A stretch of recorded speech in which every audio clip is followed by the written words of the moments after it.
What's going on today? Looks like my camera is not functioning at the moment. Either of them? Hold on a sec. Well, that's not going to be good.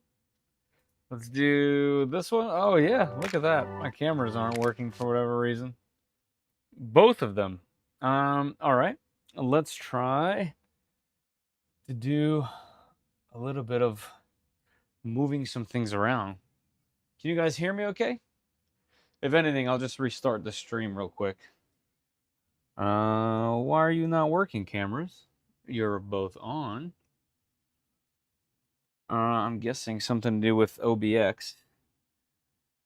Let me try to do this.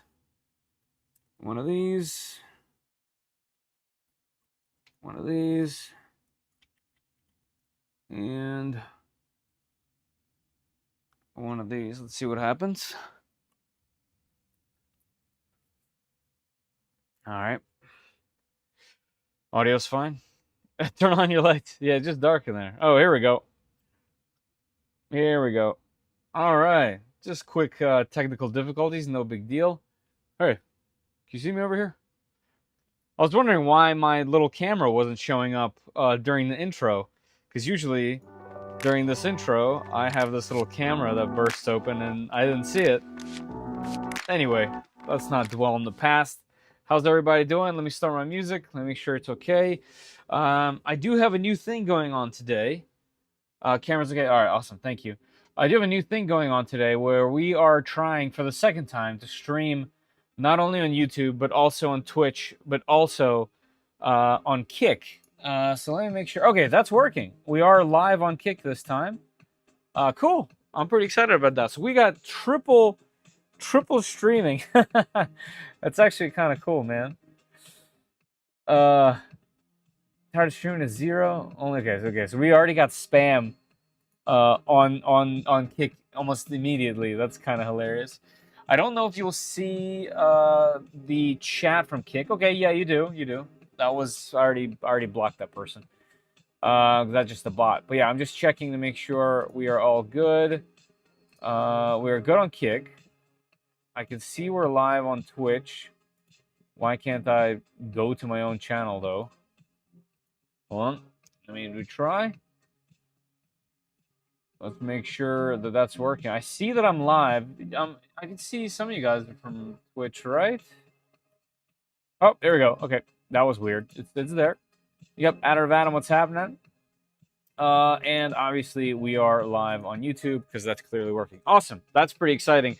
I know it doesn't mean a lot to many of you, but not a lot of people watch lives on YouTube. Well, as much as specifically Twitch and Kick. Kick less than Twitch, but whatever. As long as I can just do one, live stream and it goes to the other platforms, getting a little bit more reach will definitely not hurt. So I'm pretty excited about that. Let's say hi to those that are here. We got Lamreth. What's happening? I still got to reply to you. I haven't had a chance. Didn't get a chance while I was at work. Kegel Fire. What's happening? Adam. Giuseppe. What's happening? Haven't seen your name in a little bit. JP. What's up? Tintalon, of course. Let's see. We got Rob. Iceman. What's happening? Mark S. Lost 3D Prints. How's it going? Awesome. So today, as you guys saw in the title, we're going to unbox a new machine and add it to the collection of things to test and check out. So we have Creality's new flagship. Well, I guess that's not necessarily their flagship. Their flagship is still going to be the K2 Plus. Kind of like the K1 and the K1 Max were when they first came out. But this machine, the K2 Pro, is meant to replace the K1 Max. It's the same size, 300 by 300 by 300, and it's around the same price point as the K1 Max was when it came out, right around $1,000. But this time with a combo, which means it will already come with the CFS, which is awesome. You can now do that to your K1 Max. Your K1 Max isn't necessarily obsolete, which is cool. But if you want that brand new packaging, this is the machine. It also looks really good. Like, I think the design language is vastly improved on this machine than even over the K2 Plus. So that should be cool. Loving the HDD. The HDD is an epic machine. It's just, I don't know. It's very good. I've definitely had some little issues here and there. Nothing really out of the ordinary. I did have to take the hot end apart one time. There was no problem. It just wasn't feeding for whatever reason. But after I put it all together, I haven't had an issue since. So something was just not straight. Other than that, it's been some kind of next level machinery is what that is. Just everything about it is high quality, not just one or two things, like the whole thing. Working on it is a nightmare, though, gotta say. Hard to catch your streams at the work at 3 a.m. Yeah, I totally get it. I totally get it. I always try to do it some other time, and it just never really works out. So, usually we're watching work. Cool. Hey, thanks for subscribing to the channel, Almighty Malachi. Welcome to the channel. Hope you enjoy the content. Hey, Canuck Labs, what's happening? All right, I think we're just going to jump right into how we usually do this. LTX, what's happening? The way that I usually do it is, one, Polymaker sponsors our live streams, as you can see right here. And what that means is at the end of the live stream, you can have a chance to win yourself some filament by Polymaker. If you catch a sale, you can get even more than one spool. And the way to do that is I have pinned comments. I've pinned chat comments. Nope, not comment. Hold on. I have pinned chat messages on YouTube, on Kick, and on Twitch. Okay, so all three platforms have this link. It'll take you to this gleam.io. You fill that in, you hang around until the end to support me, and then I'll pick a winner and give away some filament internationally. It can go literally anywhere. All right, and I don't mind repeat winners. So Lamberth won last night. You can get another one if you're here supporting me and you happen to win the random number generator. So, a lot more plastic than the X1C, but still seems well built. Well, some people are saying that plastic is better thermal connectivity wise than anything metal or glass. So, I always get flamed for wanting metal or glass, but people will flame me for anything, so it doesn't really matter. Took a plunge and ordered the S1 from Anycubic. Should be here today. Nice, yeah, solid machine. Solid machine. Anyway, there's already 11 people in, so in about 2 hours, we'll pick another winner, and that'll be good. For whatever reason, my Winamp skin's not working. Man, this stream had all kinds of issues starting out, right? Here, let me fix that real quick. That's this one. We usually have to go to properties. I usually have to pick just something else. Like, let's do this. And then pick it back, and there he goes. Now it should be working. Cool. All right, just correcting little issues here and there. Okay, so what we usually do to start out with the stream is go over things like that. We talk about 3dprintsos.com, where you can get a cool bunch of cool merch that I make myself, including shirts like this. This one always gets some good attention. There's hoodies. There's awesome work mats. I use one for my keyboard and mouse. Some mugs, and of course some Macro SOS game consoles that I build by hand. So check those out. Hey, Maker Viking, how you doing?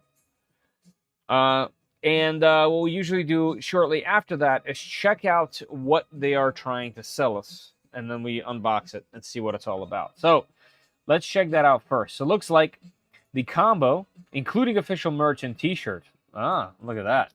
Also, I want an official t-shirt and merch. Is just over $1,000, $1,050. Looks like there's a little bit of a sale going on at the moment.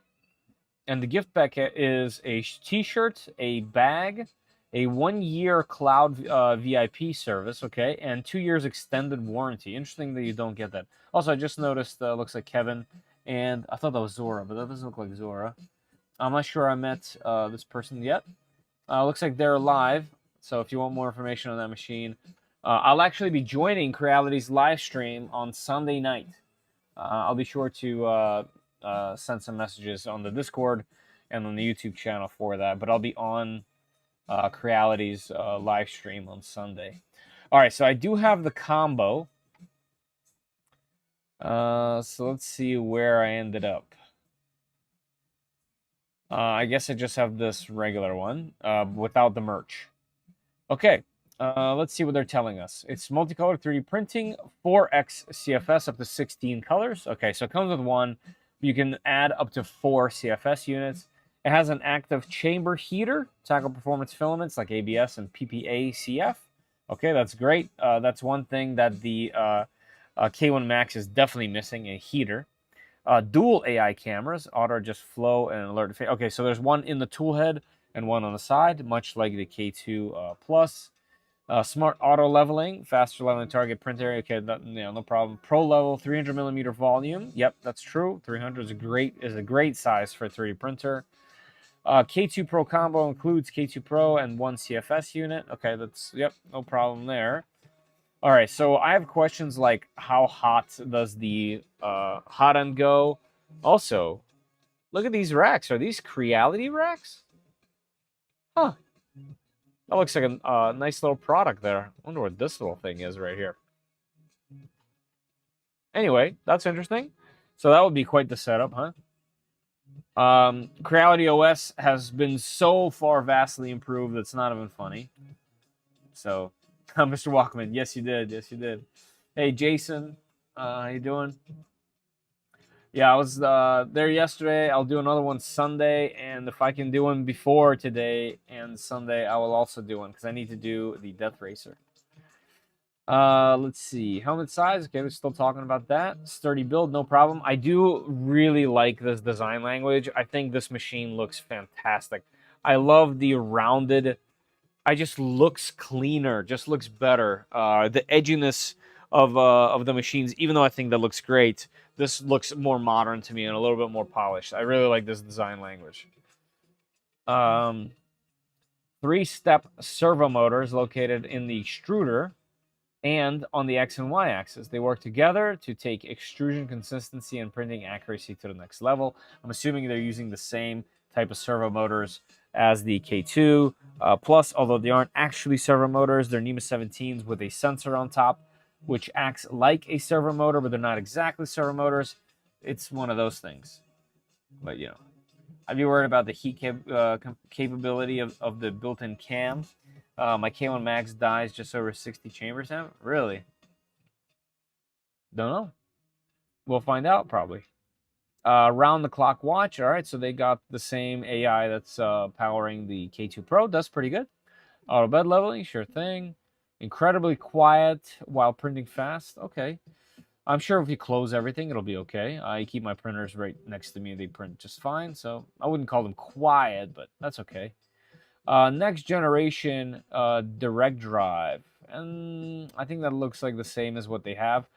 There is a slight improvement somewhere in the extruder, and I know that the K2 Pros, K2 Pluses now have an extra extruder that's new. And I got one. I have one to install onto mine to bring it up to speed. So that's good. 40 millimeter cubed per second.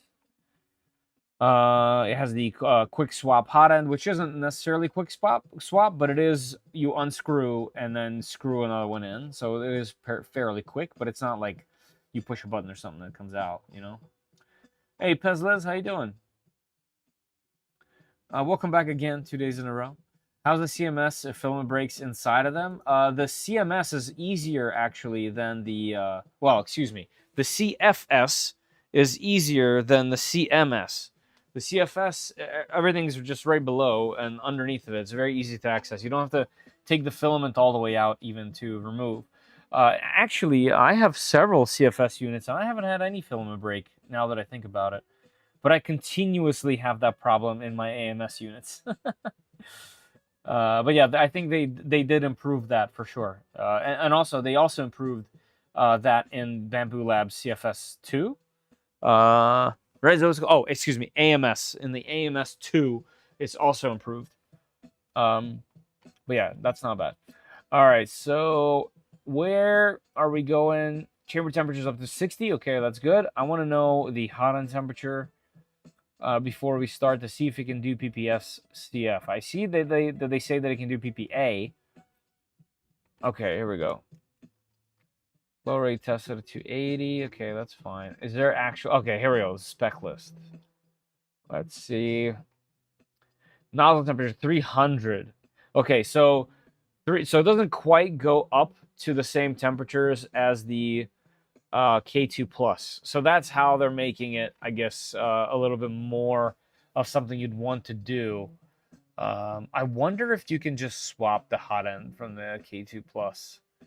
Yeah, the K2 Plus into here. There's nothing really stopping you. I guess we'll find out if we have access to Clipper. That's going to be pretty important. If that's true, then this machine will be able to print hotter and will be able to do PPS CF. So cool. Okay, so we have something to check, and something to look forward to. And for this type of machine with this much spec and finish, what they say, I think $1,000 is definitely the price. Obviously, I'd like to see every 3D printer more accessible and be cheaper, but this is a lot of machine, a big, large 300 by 300 machine.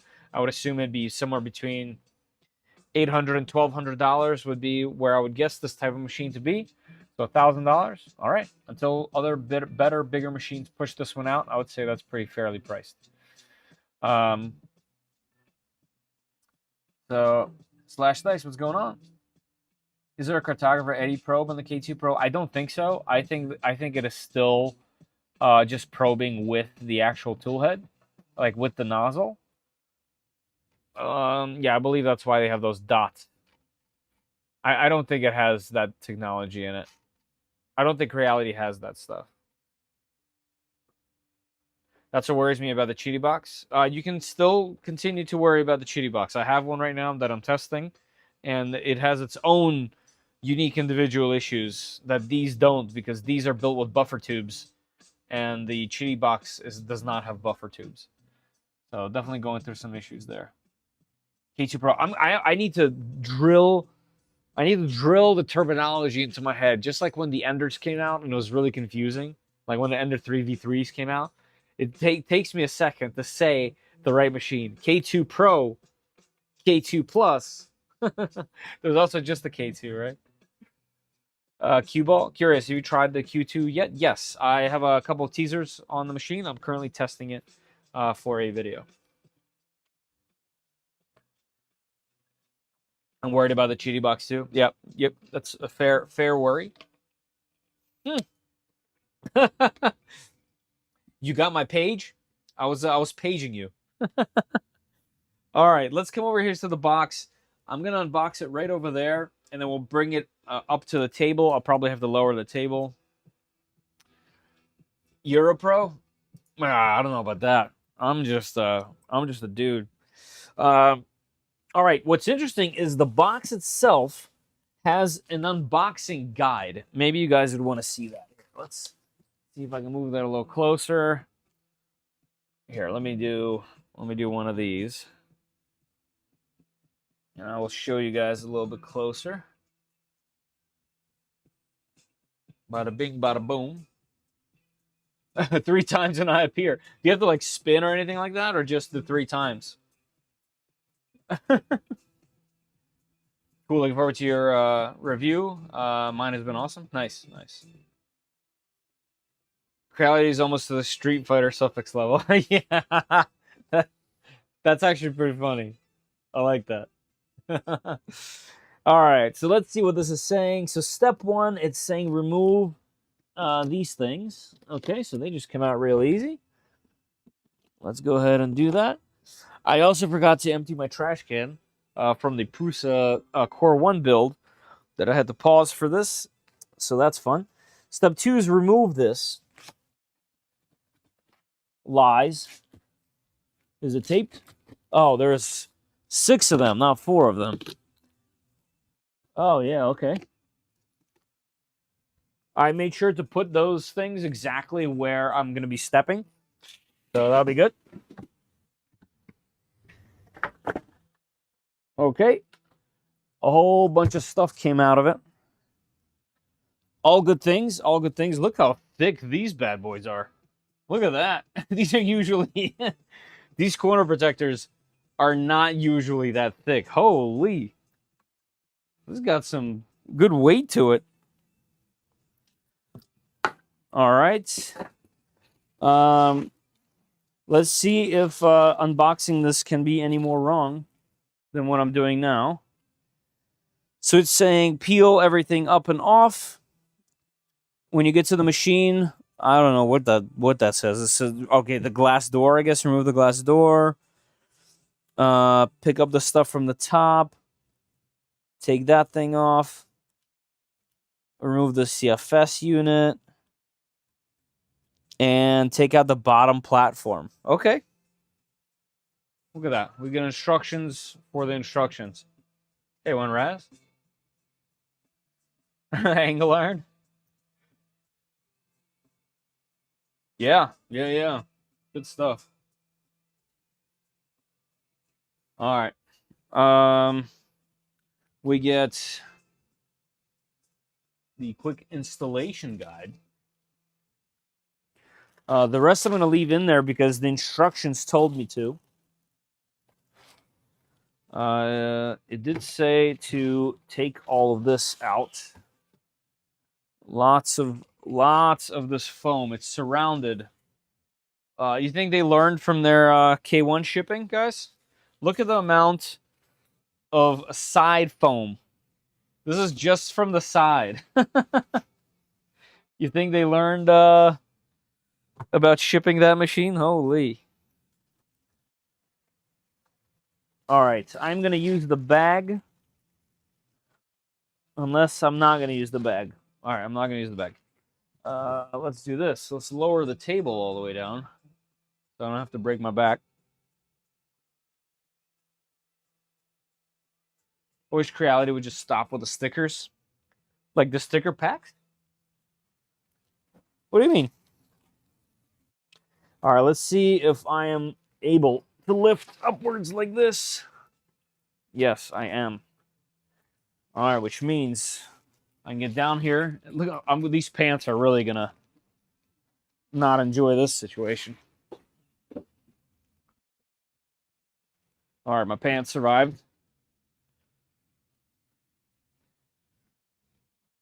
That's lovely. It's not quite as heavy as some of the other monstrosities that I've been unboxing on the channel. Why is my camera blinking red? You guys still see me?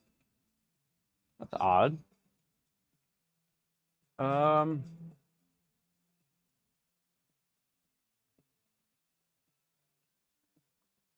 Why is that happening?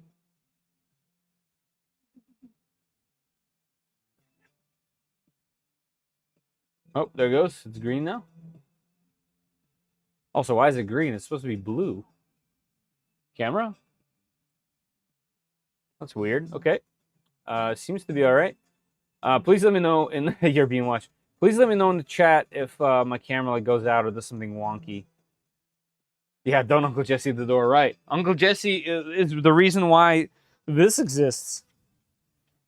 This is why.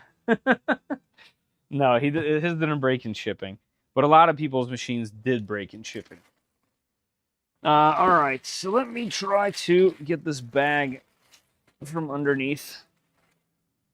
By the way, I was just joking. It is still a very hefty machine. And there's not much to grab onto at the moment.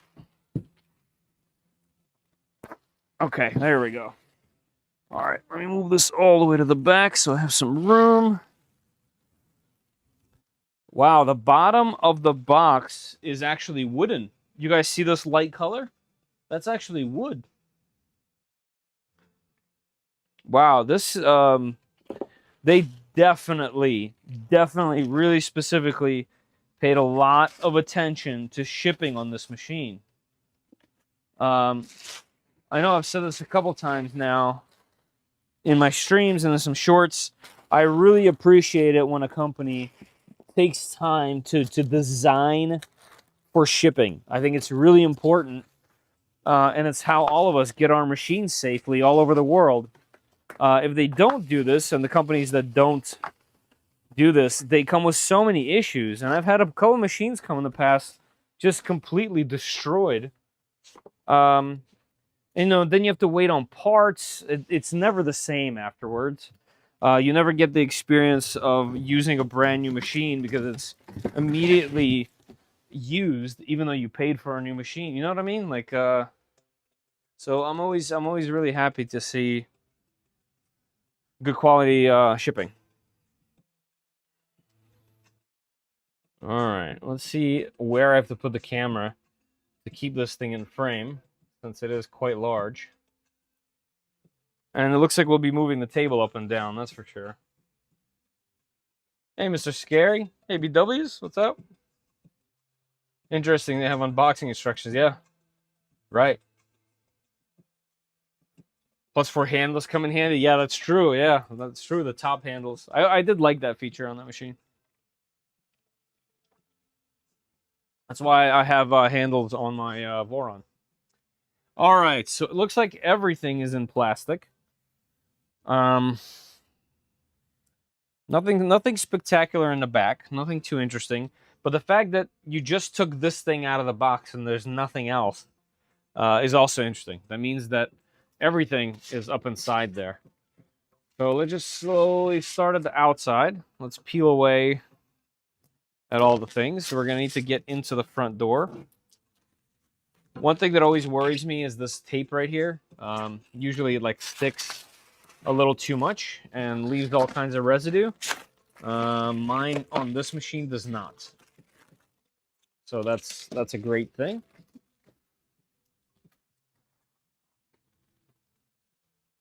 Whoever was asking about the CFS, can you guys see through the glass? There are the tubes right there. So if you ever did have a break, you can just get to them right by flipping that thing on its side. All right, side panel came off nice and clean.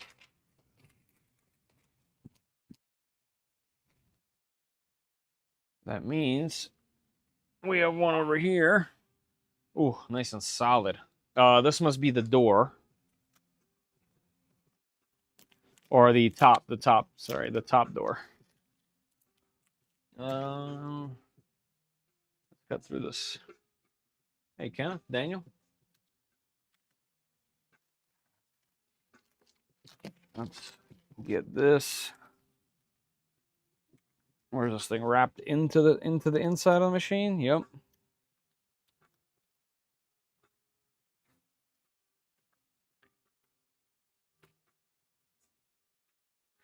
Get out of there. Get.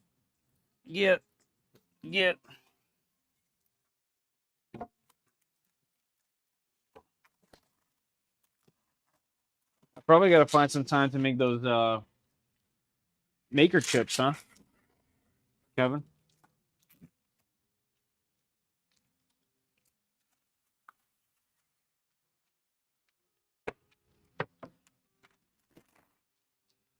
Huh. Anybody watching this on Kick right now? Let me know if you are. I'd love to know. All right, let's get our top glass out of there.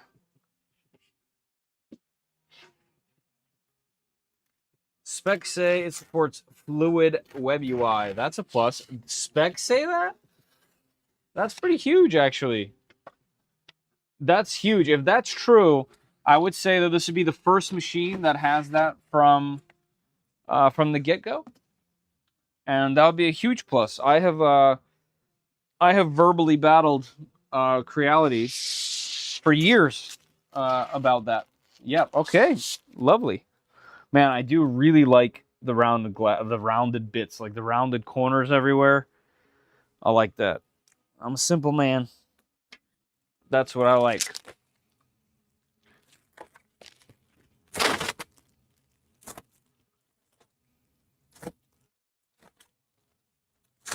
For this machine, I think what I'm going to do for a video, instead of the typical, I mean, I'll obviously do my cons and pros lists. But I think what I'll do is, I think I'll compare it to my modified K1 Plus and see what the benefits are. The latest Creality OS will unlock the full power of a 3D printer, features smart multi-filament management, and allows for fine-tuning In expert mode or with root access, Fluid Web UI is also supported. Interesting. What's the difference between this and the K2 Plus? The K2 Plus is 350 by 350 by 350, and its tool head goes to a 350 Celsius. This is a little bit smaller, slightly different design language on the outside visually, and doesn't go quite as hot. This is the K1 Max, essentially with a heater and all of the new upgrades that Creality has been working on. The updated hot end, the new extruder, the new motors, all that kind of stuff. I'll throw it up on Kick and Follow. Hey, I appreciate that, Kenneth. Yeah, I just want to, like I said, I have no reason not to also stream if I'm allowed to and my machine can handle it. I think it'll be fun to stream to as many platforms as I can while I'm doing it. All right, let's go down some on the machine so I can see the top. It is a little too tall for me to see.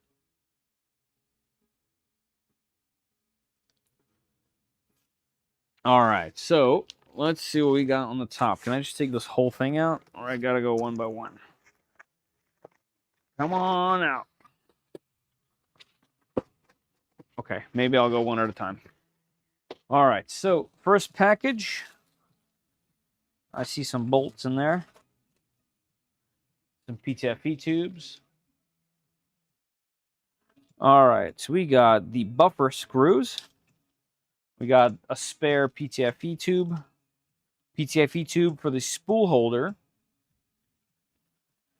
Creality 485 cable. This goes from the top of the CFS to the back. Hold on, let this thing look at the great illustrations on here. This goes from the top to the buffer tube.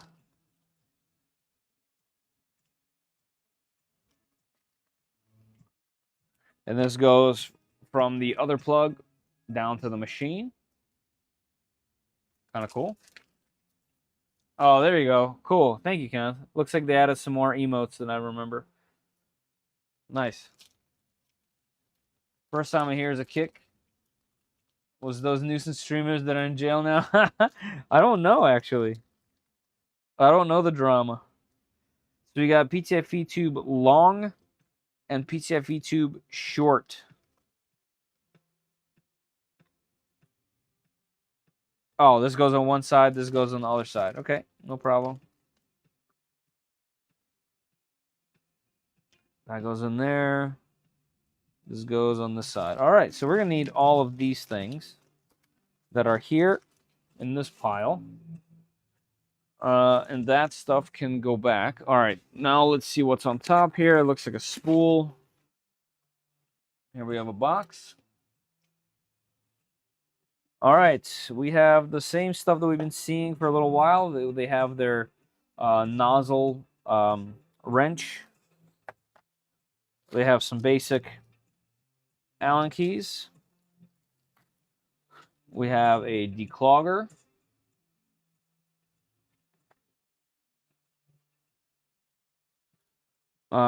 This looks like the little pieces that hold the hot end. Maybe these are spare. We got a spare brush. We have a spare cutter.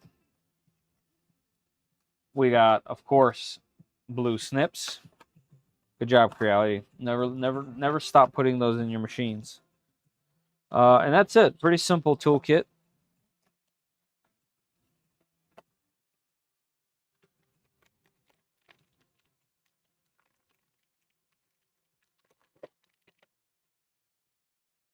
No toolbox. That's right. At least not yet.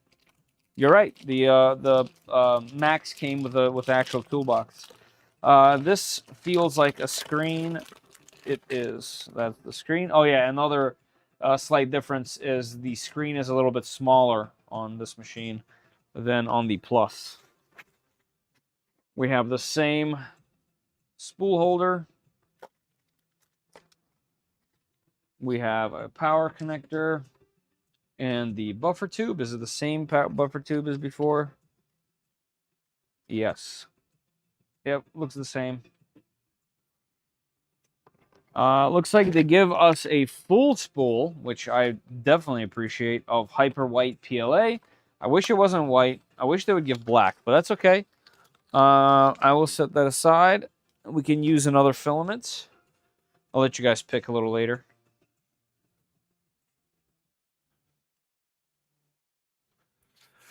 All right, can I finally take this out?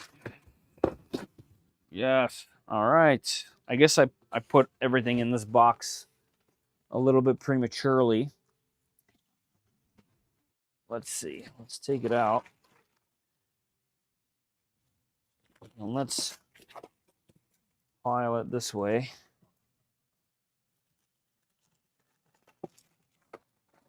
Because it looks like we're going to have a lot more. Flip it. And let's start putting stuff in here. And then we'll just use that as a lid, pretty much. Put those back in to close it. Okay, good. K3? Yeah, K3 soon. I wonder if Creality has a tool changer in the works. They have to. They're the only ones that didn't reply yet. Didn't say that they have one in the works. Like, they're the only ones. So I'm assuming they can't because they're releasing all these machines. So why would they why would they unhype these machines? People wouldn't buy them. Hey, Mike V, how you doing? Nice. Nice little emote there. You know? Hey, Phil Thur, how you doing? I didn't realize it was you. And Shrimp Father, what's up? Mike V, Hexacorn. All right, we got some foam holding the toolbox. The tool head. The tool head does look a little bit different. It does have a different way to connect the cable on top, right? No, it's exactly the same. Okay. It's exactly the same. Okay, now we are up to the CFS unit. So I believe I have to take some tools to get that out. Let's see how far the door opens.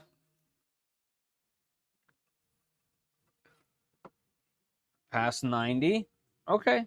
All right. A little bit further than 90. Maybe 100, 120. All right. This. Let's get our. How about the big Hodo today?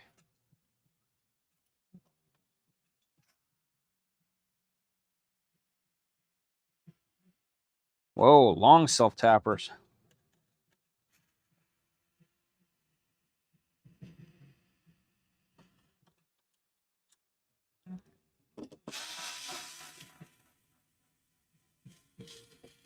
Man, no matter how many of these I take apart and unbox, crazy. This part is always impressive to me. I wonder if you can reverse the door. I doubt it.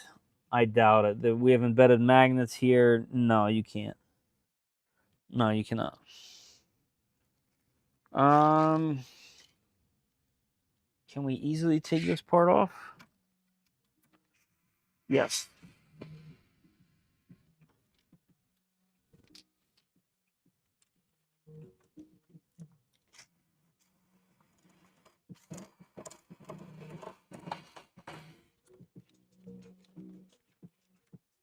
I wonder if this has automatic belt tensioning. If anyone is bored while I unbox this, can you check to see if that's a thing?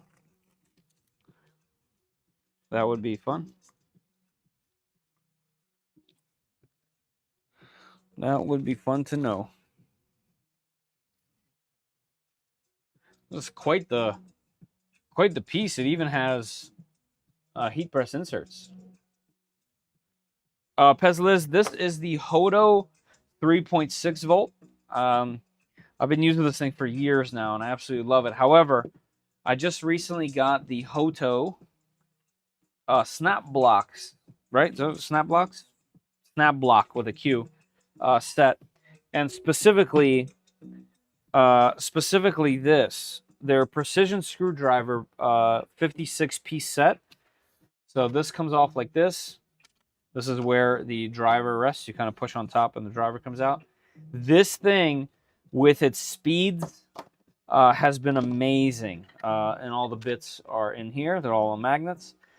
This thing has been amazing. I've been using it to put together the Prusa.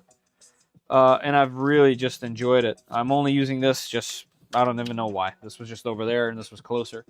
So I think at the moment, if you were to be in the market or you're looking, I would recommend that. It has a lot of torque and it's fast.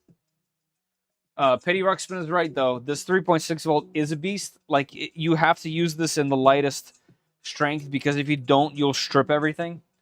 So there's always that. It does use full size tips, so you can use extensions like this. So that's another plus, I guess, to this instead of using the smaller tips. But otherwise, I like the other one a little better. How's the torque? And I think you can tweak your wrist with this. I you know, it might sound like I'm exaggerating, but those that have this, maybe there's some in the chat, can vouch for it. Like this thing is something else. Don't forget that there is, really important to note, there are multiple versions of these, and the one that's good has the 3 speeds on top, and it literally says 3.6 volts. It comes in like a round tube. The version of this that comes in a different box is not the same. So, wrong window. Nice. I'm like, uh-oh, Pez is over here straight spamming.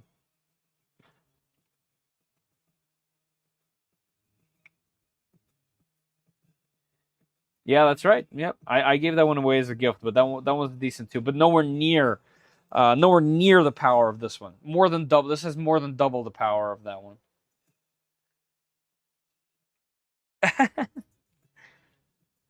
Does the CFS support carbon fiber filaments? No. Well, not officially. I think I can pull this out now. Yes. All right, let's get this out and down on the floor for now.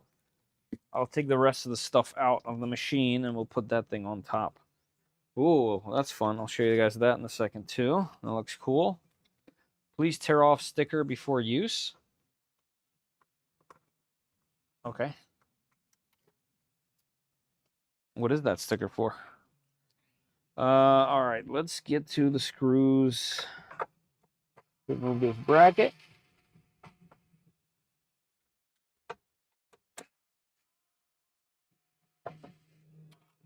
That 3.6 will mess you up if you're not holding on tight. That's true.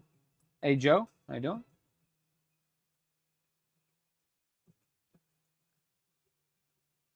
Well, I got blown off of the internet. Uh-oh.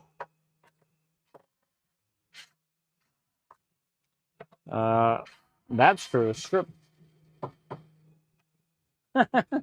Kenneth is enjoying the emojis on Kick. K2 and K2 Pro have manual belt tensioning. Ah, okay.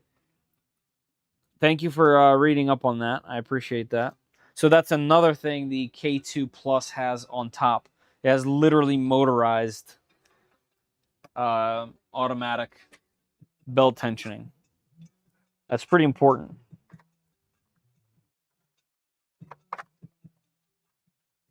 Let's see if this driver will take it out. Okay, we got it.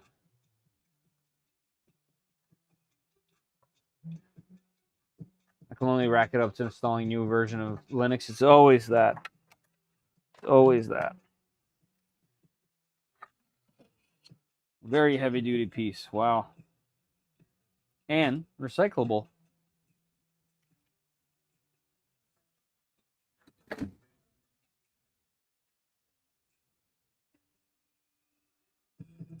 There are always compromises. No heater on the CFS and no support for carbon fiber in the CFS. Yeah, that's true.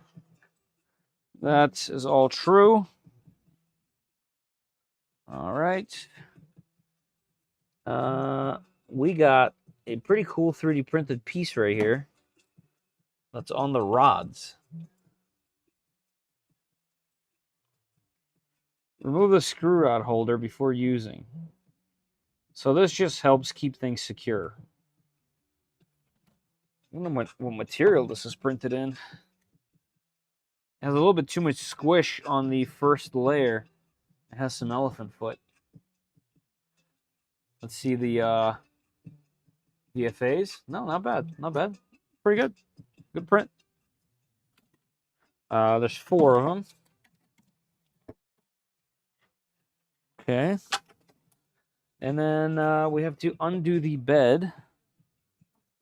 That's a different Allen key.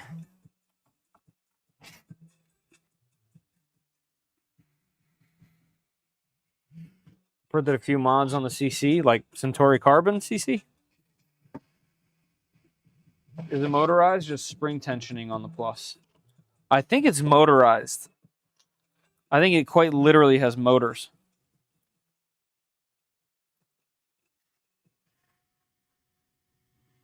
Yeah, K2 Plus. That's the one. Yeah, yep. Yeah, there's motors back there. Ow. You think those are PETG? Yeah. Yeah, they look like PETG. Only the best you can get out of a pickle. These are some good M4s right here. All right, let's put all of these into a bag so I don't lose them in case I ever ship this machine.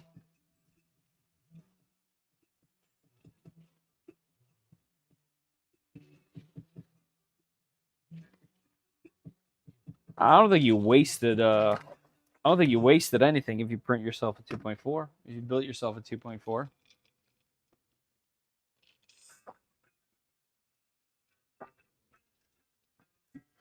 You know? All right, can I take this foam apart before turning it on? No. What else we got? We have a sticker up here. Okay. This isn't held by anything. Nope. Okay. Is that like a 3D printed part right there? There is. That's kind of interesting. There is a 3D printed part. I doubt I'll be able to show you this like this, but I'll definitely try.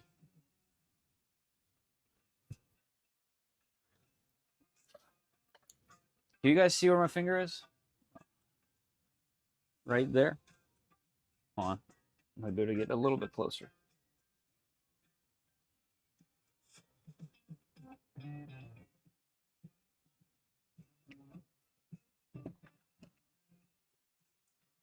All right, so right there, that is a 3D printed piece that holds the coupler and also keeps this tube from kinking. And I can tell you right now, I have 2 machines right now that need that as well. So it's interesting that they're proactively doing that.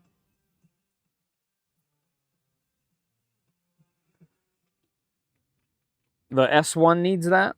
The S1, Anycubic, and the Q2. They both have that issue. Okay. That looks nice. All that looks good.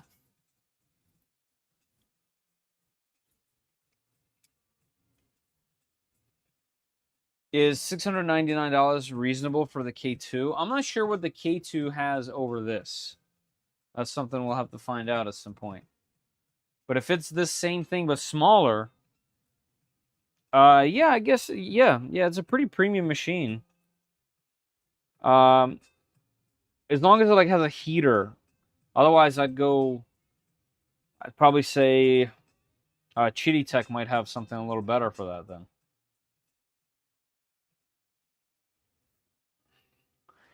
Okay, screen. We need the screen. Let's see.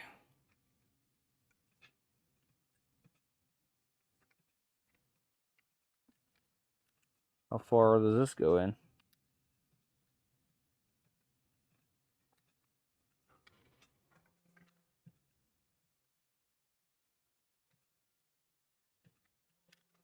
What the?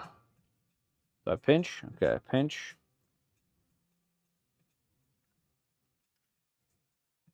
Does it go this way, maybe?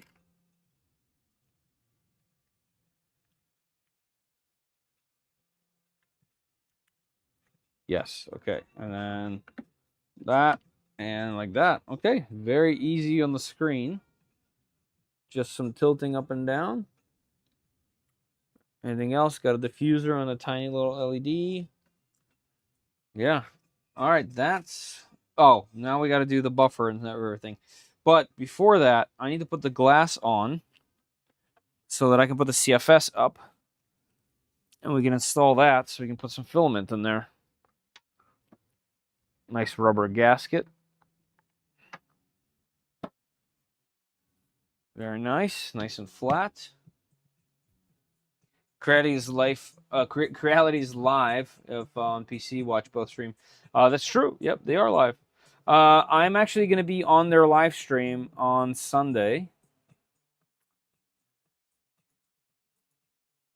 Whoops.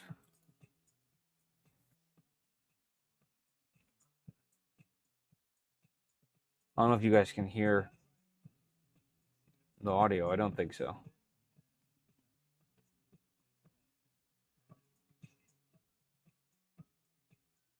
Oh, I think we lost them.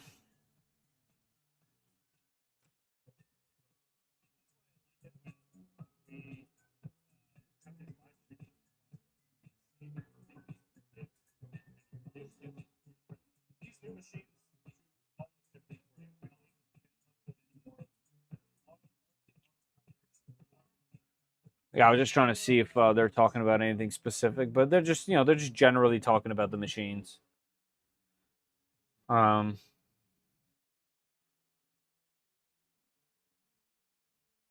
They use as Blaffer PCs. Oh, I see.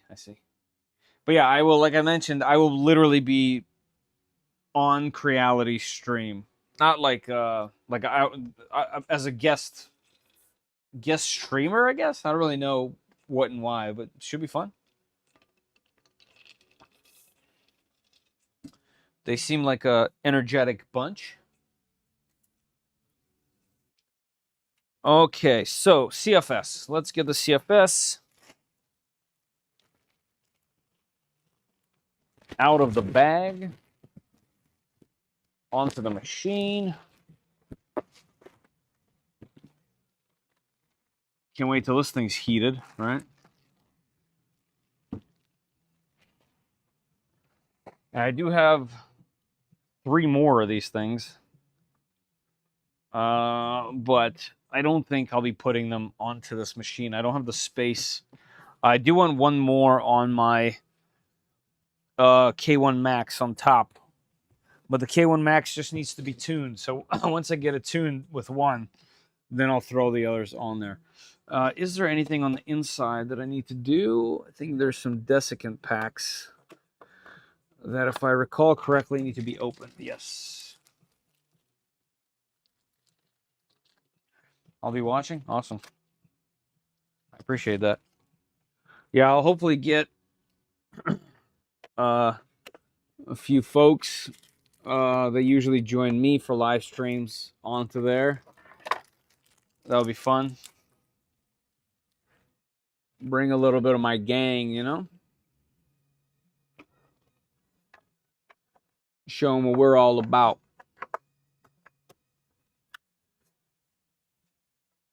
The no-nonsense stuff.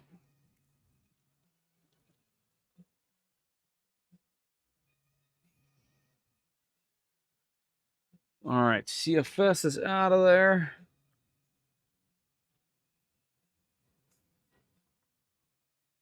Interestingly enough, this thing only says no PVA, no TPU. I actually don't know what BVOH is, but I'm assuming it's dissolvable and soft.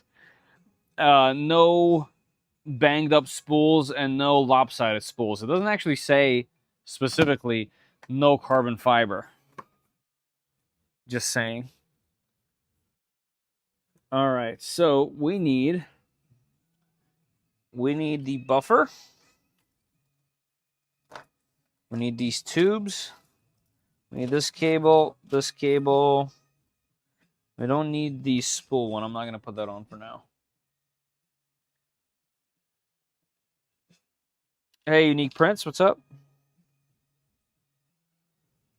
It's more about filament paths. It's not the best to use MMU type units with CFS. Yes, that's true.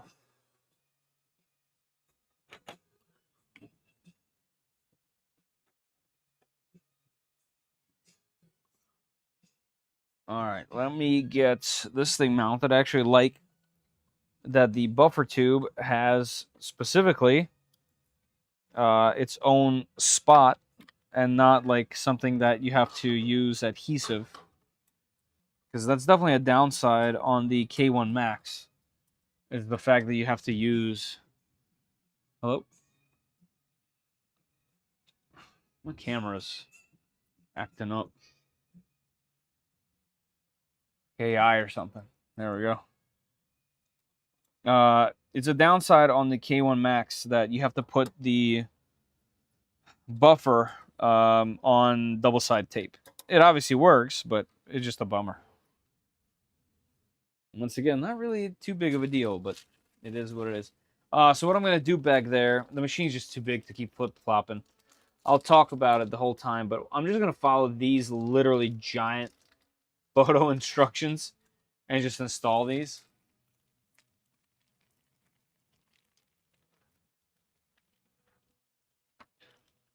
All right, so this is the Creality 485 cable, it says. And this connects from the buffer tube to, let's just plug it in. From the buffer tube to the top of the CFS, okay? And then this cable, this also says 485 cable. That one's 45 centimeters. This one's 100 centimeters. This one goes from the bottom of the machine to the CFS. So this is giving it power. Okay, we got that. I can't believe these machines don't come with some kind of poop management. It's crazy. All right, this is the long tube. This one goes from the back of the CFS to the slots on the buffer tube. So we'll just put it, no, that one. It doesn't actually matter. And then the short one goes from the printer itself to the other end of the buffer tube. Just like that. So we should be, outside of providing it power, we should be ready to send. All right, let me put all this down. This can go right there. Let's plug in the power. Did you see him VR take a 2x4? Yeah. Oh, yeah. Yeah, I commented on the video immediately. What a guy. Interesting, the K2 Plus and Pro have all-metal frame parts, according to Creality. Yeah, that's true. Truggy, they do. Yeah, they do. It's steel. So the price difference made no difference. What would you get, the K2 Plus or the H2S? Interesting. Ooh, the price didn't matter. Which one am I getting? Do I know what I know now based on teasers? Or no future? Man, that's interesting. You know, bamboo, listen, bamboo is fantastic. Like, in my opinion, you would get a bamboo and then use it to build your Vorons and stuff. Because just the reliability of those machines, at least so far, at least here, my A1 Mini, the X1C, and the H2D, just the reliability of the performance and the consistency is worth it. The reason why I'm hesitating at all is because my K2 Plus, I had the really early model, and all the problems that I had in it that I even talked about in videos were all related to the CFS. My CFS had the right chamber, not the right chamber, the right what do you call it? Like module, whatever. The right side spool was actually just broken. Like I had literally a defective unit, and it caused all kinds of issues. I kept trying to fix it in various ways. As soon as I removed it and just started using the K2 Plus, I never had another issue. And I've printed it. I've printed literally the full 5 kilogram spool of multi-board on that thing without a single issue, back to back to back to back to back to back. So just based on the little hiccup that I had, I would probably say the H2S, but I don't think you're going wrong with any of them. Honestly, I think that if you wanted to tinker with it at all, then K2 Plus is the way to go. Especially like for the K1 Max, for example. If this was a bamboo machine, it'd be done. You just sell it and buy a new one. But because it runs on Clipper, you can easily expand it with all sorts of things and make it so much better with simple modification. So that's a tough one. Oh, K2 Pro. What's the temperature on the hot end on the H2S? That'll be the answer. The answer is I will take the K2 Pro unless the H2S can go higher than 300 C on the hot end. Because the bamboo machines don't go that hot except for the H2D. And I really wanted to. I like to print with PPS-CF. And that's a deal breaker if I'm buying a machine. For me. I hate giving up Clipper. Yeah, it makes it like it just makes the choice much tougher. Like, yeah, do you give up a little bit of reliability just because knowing that you're not going to be able to do anything? You know? I like printers I can mod. Yeah. I like my X1Cs. Me too. Yes, you know what you know now. Okay, Daniel, in that case, I'm going H2S because they're going to have the ability to change tool heads at some point. And that is going to be just what 3D printing is. So in that case, I'm going H2D. All right, so let's power this bad boy on. We got lights. This is a good sign. Bring my table up. Looks great. This thing looks really good. H2D, not much I can say, but wow, yeah, I had the same. I have the same review. Like it's hard to say much about it other than like wow, it's a lot of printer. It's 350 on H2S. Yeah, okay. So we're going H2S just because of that. I also will find out. We'll find out later in the stream if this can go 350. Because if we have fluid access, like it said, you can very easily make this go 350. In fact, all we have to do is get into the config and see what thermistor this is running. If it's technically running the same thermistor, it'll be capable of doing it as well. Yes, I couldn't remove it. Thank you, by the way. I couldn't remove it because the machine has to lift up first.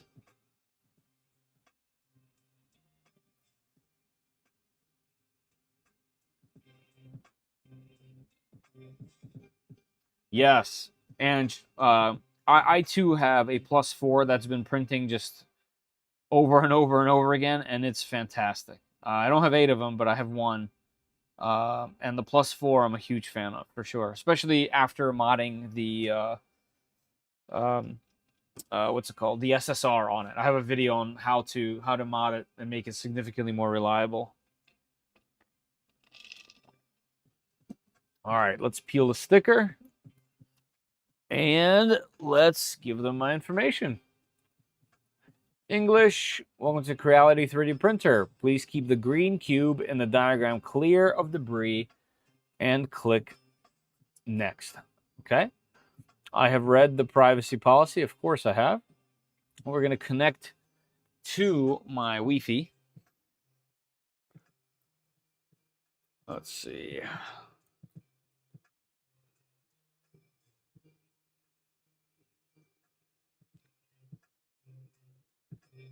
Gotta love the screens on these things. They're very, very improved. Screens are phenomenal. All right, so we have an IP address, and let me immediately go to that IP address. 192.168, what are we at? 59, which means 404 not found, okay. IoT device connected. Let me give this thing a what's called IP address, a solid dedicated IP address. IoT device, that must be this, 59? 59, okay. I'm going to rename this to, this is 3D printer dash Creality K2 Pro. Save. Go back. Change the icon to literally a printer. All right, and then we're gonna go back out. Back out. It's in security, device isolation. We're gonna hit plus, and let's pick the K2 Pro. Hit add. Okay, so what this does is it's going to isolate the machine from other ones on the network, which means that if anyone ever gets access to this, then it won't be a problem because they won't see anything else on the network. But the network will still be able to see the internet. All right, and then the next other thing we do is we go into it. We go to connection preferences, I believe it is, right? No. Well, let me go back. I haven't done this in a little bit. Back. Where's the IP addresses? Let's go. More. Nope. Where is it? Advanced. Aha, it's gotta be in here. Address reservation. There it is. Okay, let's go to, yep, both the other bamboos are like that. Let's go to add. Select from client.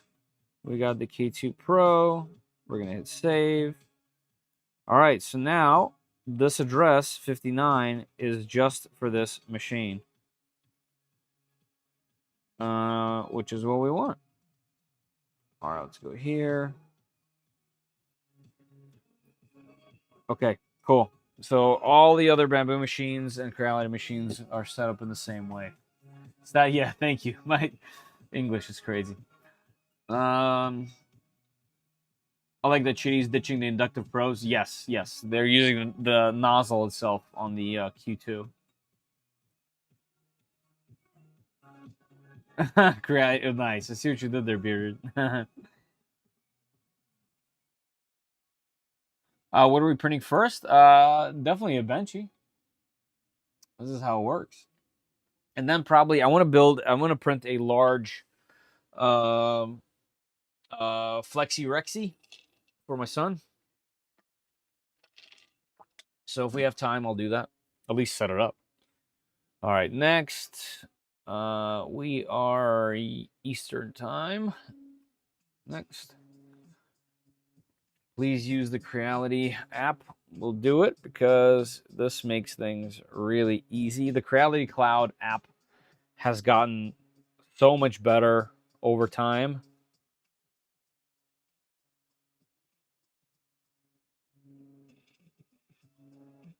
Come on. There we go. Name this K2 Pro. Finish. All right. Got that on there. Next. Yes. Okay. Next, welcome to the self-check process. Check the print bed is seated on the build plate. The self-check process is expected to take around 16 minutes. Okay, yeah, the print bed looks good. I don't see any Any weird things? I'm touching on my bare hand just to make things a little bit more difficult for the machine. Okay. Yep. I see some filtration back there. I see a heater on the bottom. The bed wiring is in a cable chain. Yeah, it's looking good. Good looking. All right, start detection. And I'm guessing when this starts to lift up, I'll be able to pull that away.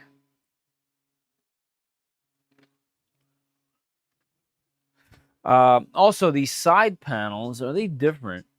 Okay, yeah, so the K2 Plus, the side panels are just silver, whereas they're see-through on this machine, so you can see through the sides.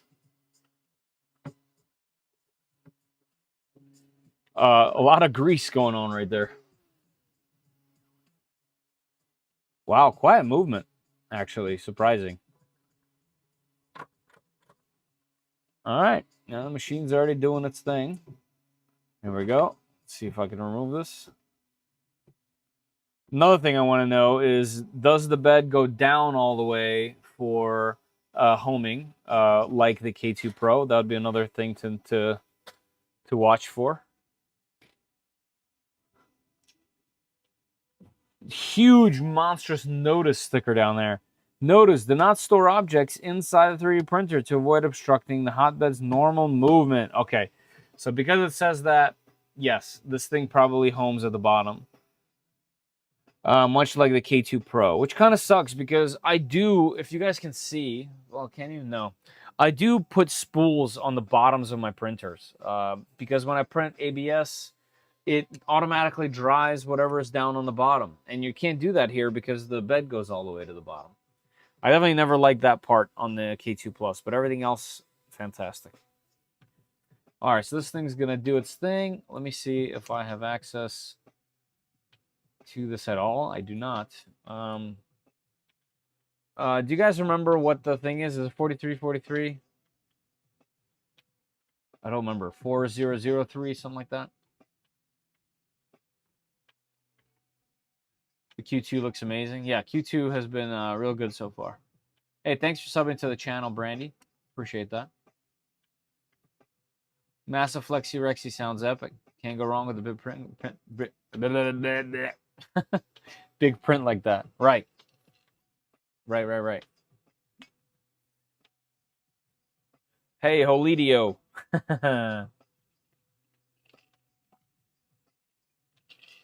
I saw you jumped into the Discord. Welcome. Is that foam helping it heat up? I don't know. We'll find out. I did remove it, though. Perch shoot in the middle is so nice to me. Is it in the middle? Huh. It is. Look at that. I didn't even notice. Are the door sensors... are there door sensors? No, I don't think so. I'll put electronics. I don't want to drive mine. Yeah, nice. See, there you go. Hey, Palms. How you doing? Guys, anyone watching this on Kick? Just curious. We got 14 on Twitch. We got 2 on Kick. Okay. Hey, guys. And we got 58 on YouTube. Yeah, Kick is new. This is the first stream I'm doing on Kick. Just to see what's up. But yeah, if you're on there, let me know. Let's see how many of you guys signed up for the Polymaker giveaway so far. 37. Pretty good chances to win. HCPLA works great for the double barrel mod. I saw that. It looked good. Nice choice in color, too. All right, so we're doing input shaping. So far, no wild vibration. Usually, and sometimes these things are so loud.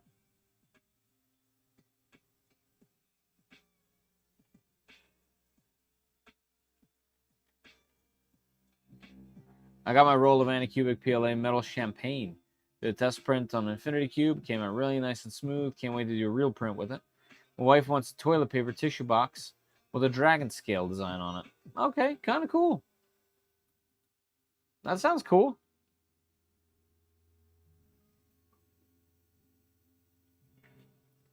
That's really specific. A toilet paper tissue box with the dragon scales on it. Pretty specific. I dig it. I might be jumping the gun here, but so far this is the quietest input shaping so far, like out of anything. I mean, machines are usually, some of these machines that I get in here that do this sound like machine gun.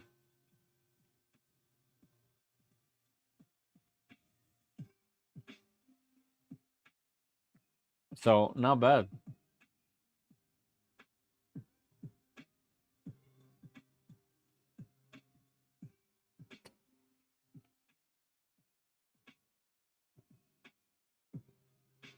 Or we must be doing the y-axis now. It's definitely like moving the table. I still don't hear any high-pitched noise yet. Okay, there's some. There's some. Nowhere near as much as I'm used to. Interesting. Solid. I think solid built. Nice.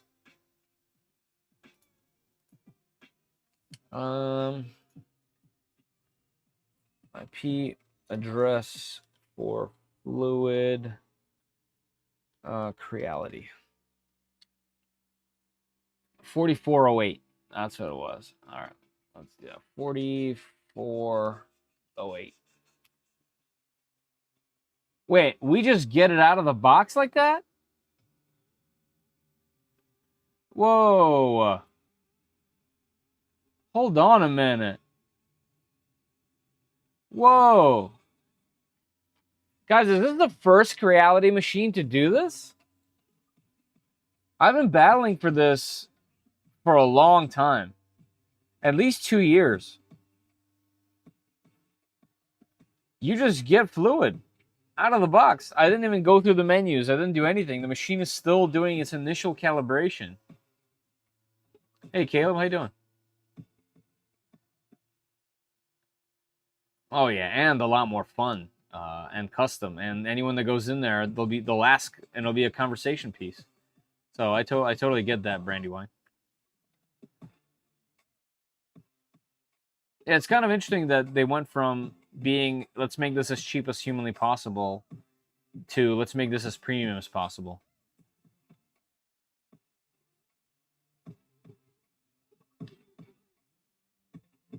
Did you do something on the K2 Plus? No, I didn't do anything. I just typed it in.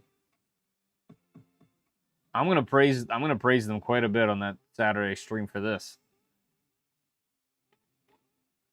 So from a little bit more context, I actually at one point was at a Creality event where I had to speak at, like on a stage, and my topic specifically was open source.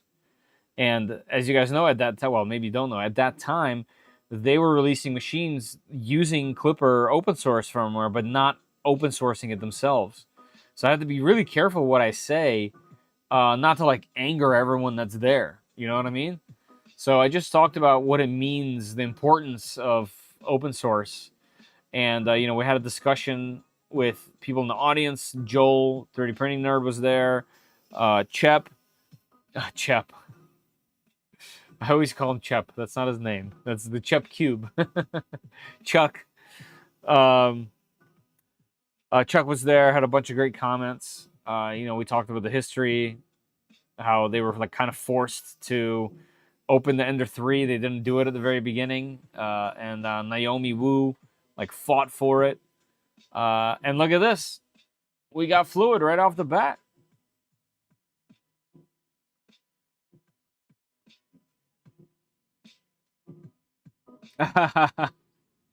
Yeah. I mean, that's true. That's when we're met. Yeah. I mean, I was really nervous about it. But it is what it is. It was good. It was good either way. What do you get out of the box? You get this machine. You get the CFS unit that's currently on top of it. I know you guys can't see it right there. You get some really basic tools. And some hopes and dreams.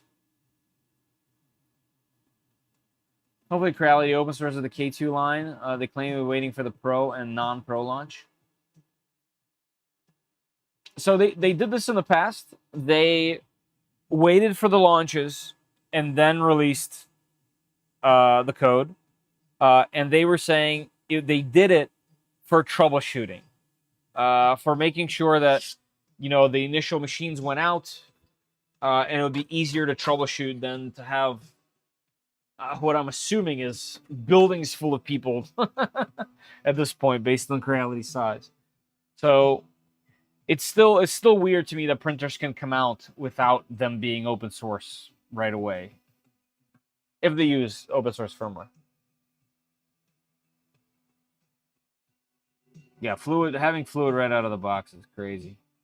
He's always going to be Chep to me. I mean, what's crazy is I always forget. I've met him, I guess, 2 to 3 times, really, really briefly, and not like full on hanging out with, but just saying hi. And I think every single time I've called him Chep.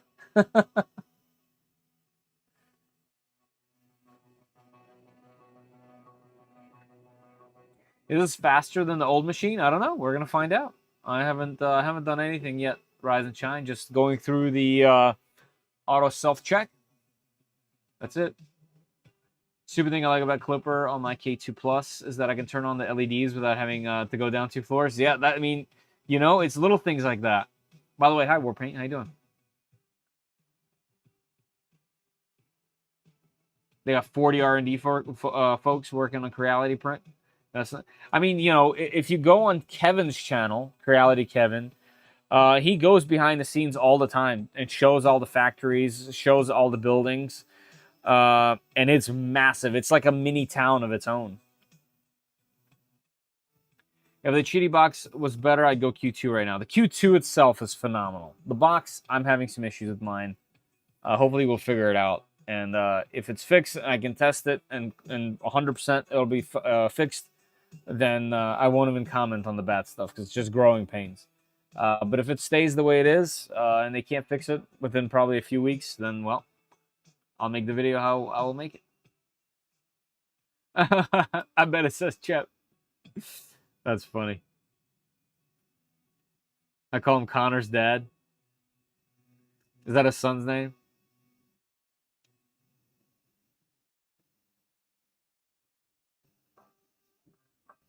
He's everyone's dad. 3D print dad.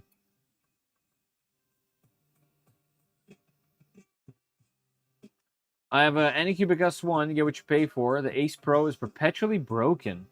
Interesting. I've had the opposite. I've had people say the opposite. Also, the Ace Pro is the only current CFS that you can very easily attach to any Clipper machine. Even one of these. I can take the Ace Pro right now and attach it to this machine. You can attach it to a Voron. So that thing has its major benefits as well.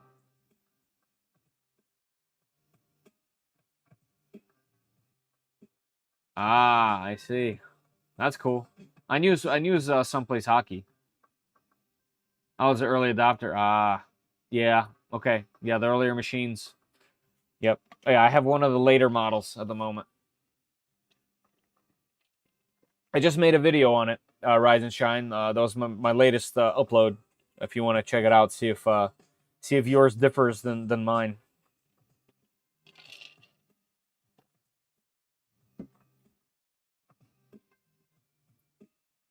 I was seeing why so many SV08s and Vorons rocking Ace Pro. Yep, that's why. Yep. Yeah, someone made a patch where you just upload the firmware to it, and it's basically just a reverse-engineered Clipper module, and you can attach it to any Clipper machine, and bam, you have CFS. As long as you have a cutter. You have to have a cutter and a sensor, filament sensor, on your toolhead. That's the requirement. Their support's good. They give plenty of parts. Nice. Hey, thanks for subbing, Lisa. Welcome to the channel. While this is going, here, let me give. Let's do this. I'm gonna turn on. How many printers do I have on? 1, 2, 3, 4. That's fine. I need to turn on my K2 Plus and see if my K2 Plus. This is what happens when manufacturers put power buttons on the backs of their machines. I have to do gymnastics to turn the machine on. I might not even be able to get it on. Oh, my arm's stuck. Ow, ow, ow, ow. Okay. Wow. That was hard. All right, the K2 Plus, I want to see if I have fluid access to the K2 Plus. Sounds like it would have been much easier than the box turtle. Yeah, if you don't want to build anything, you can quite literally throw one of those on now. Everyone like this stream, you goons. Thank you. What's going on with my camera today? Now it's green. Camera, what's happening? There it goes. Use a smart plug. Yeah, right. I've done it. And yeah, that I mean, this is the right way to do it right here.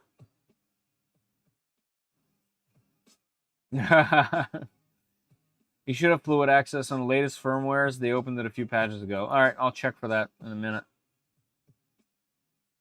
I use my UPS sometimes. I do that on my A1 Mini. I'm not gonna lie, because the A1 Mini's cord is like this long, and you can't put it on a normal table and even reach a normal plug. The A1 Mini's cord is comical. I do. I really do. I have all dumb strips and dumb plugs. All right, so it does have some firmware we can download. I'm going to do it. Go ahead, download. Let me take this stuff out of here just in case.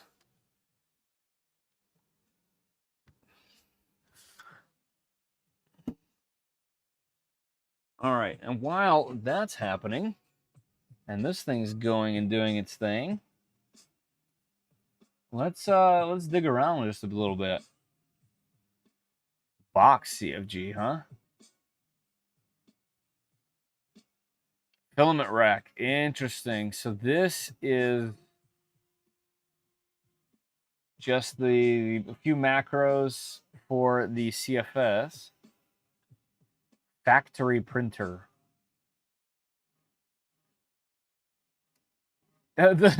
Guys. Whoops. They didn't edit that out, huh? Self-check has been completed. It's singing me a song. That's it, okay. Give that thing a minute. Maybe that'll have a update as well. MCU nozzle. So they quite literally just copied the K2 Plus. So what I want to see here is the thermistor. Interesting. Extruder. Right here. The type. Where's the type at? Max temp is 390. Huh?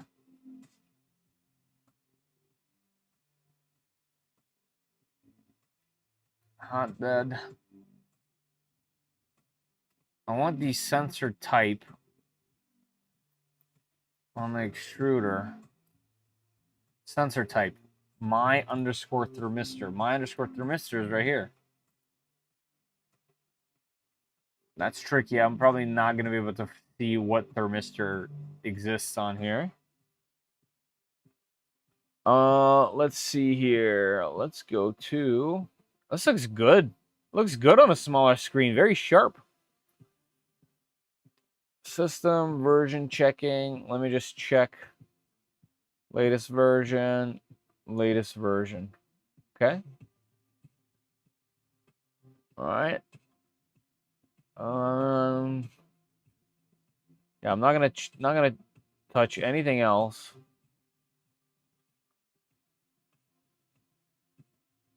Let me just get reacquainted. No USB drive, I just realized. Right? Usually they give you a USB drive. And where do you put it in? Where is the USB? Is it on the screen? No. Is it on the back? No. Is it on the front? No. Wait, what?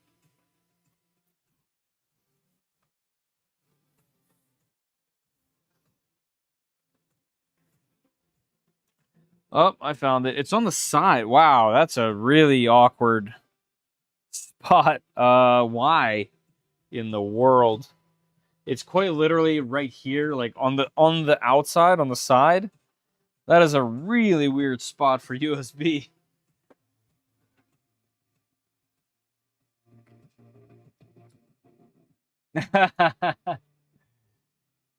No, it's there. It's there.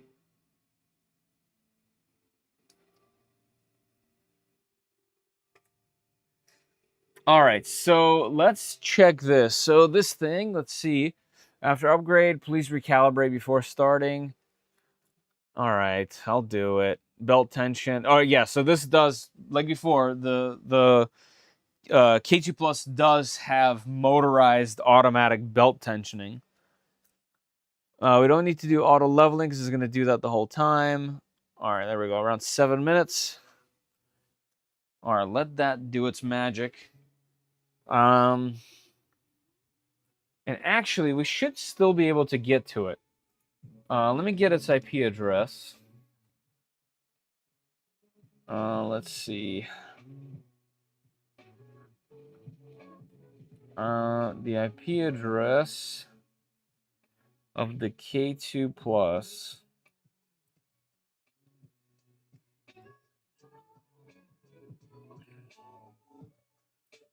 Bamboo Lab, Bamboo Lab, Bamboo Lab. There we go. This one.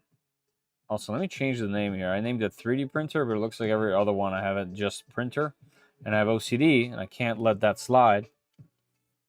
Printer, Creality K2 Pro. Okay, there we go. Back. Creality K2 Plus. Here we go. 52. 52. Okay, did that with the other one too. And we need 4408. Yeah. The latest firmware on the K2 Plus and the K2 Pro have this. Okay, also, before you do anything else, before I do anything else, we need to rename these so I don't mess this up. 59 is Creality K2 Pro. Let's quickly change the color. Where's the color? Primary color. Let's make it maybe like a purple. There we go. There we go. And then this one, I'll keep blue. But let's rename this one to Creality K2 Plus.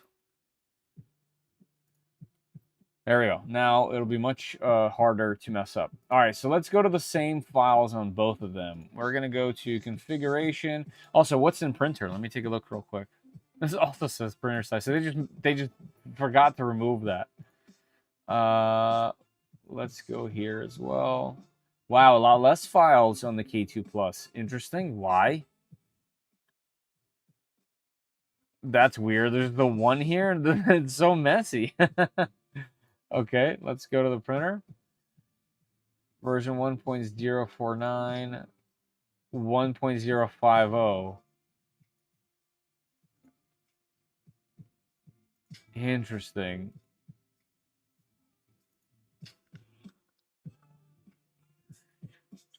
All right, let's go down to extruder. Right here, thermistor, extruder. Go down to thermistor, extruder. Okay, so let's compare here. 25, and then the resistance is 98,633. The resistance here is much higher. Okay, so they do have a different thermistor. So it's not a matter of just turning a different setting on in Clipper. It looks like you will have to get a thermistor and hot end. Well, yeah, the thermistor is the thermistor integrated? I don't know. It sounds like you'll have to get a hotter. You'll have to get a different hot end from the K2 Plus, and then you should be able to switch these settings pretty easily.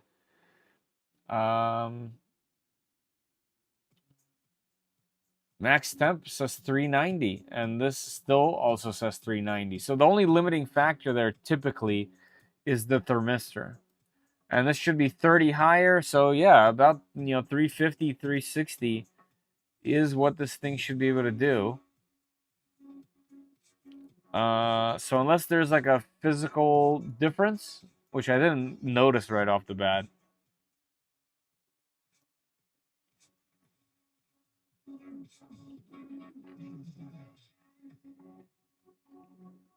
Huh. Yeah, I think it's doable to get this thing to print hotter than 300. Bearded.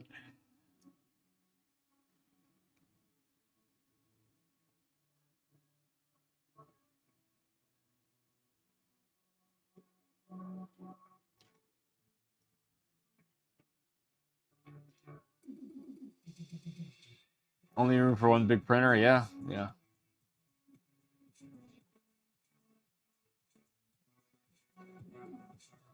Might be a typo on the website. Oh, it could be. It could be, but it is literally different. As in like the heater.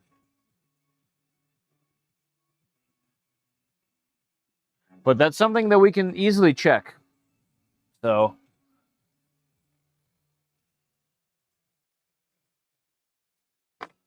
that is definitely something that we can check for ourselves. And also, both plugs are in the front all the same? Yes. Okay, so they are completely interchangeable. And if that's the case, then this thing should be able to do 350. In fact, what I'll try to do is I will try to see if there's a part number. And to see if the part number is even the same. I can't get the silicone sock off. Come on, buddy. Come on.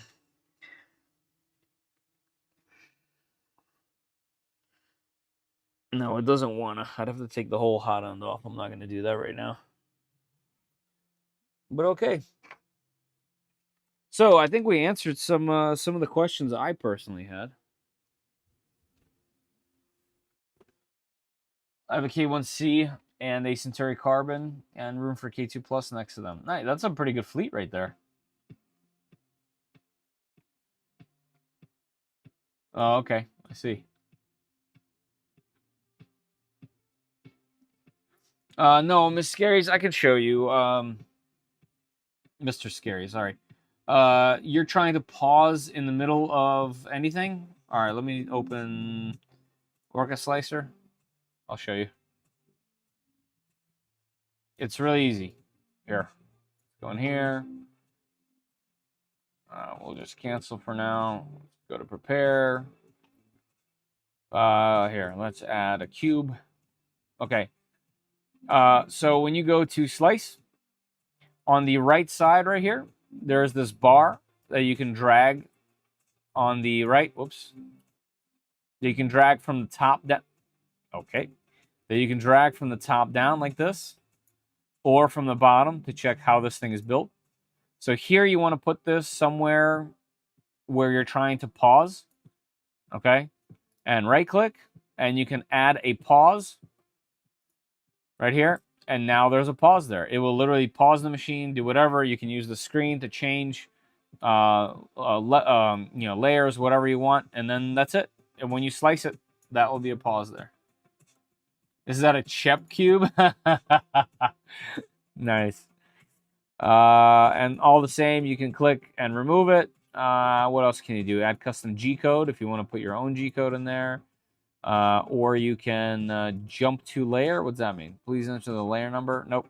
So basically, it's letting you just pause. You can pause and do whatever you like, and then hit resume. He wants to pause within the layer. I don't know what that means. Like in the middle of one somewhere? I don't think you can do that. You can physically hit pause on your machine, like on the screen or in Fluid. Nothing's stopping you from doing that.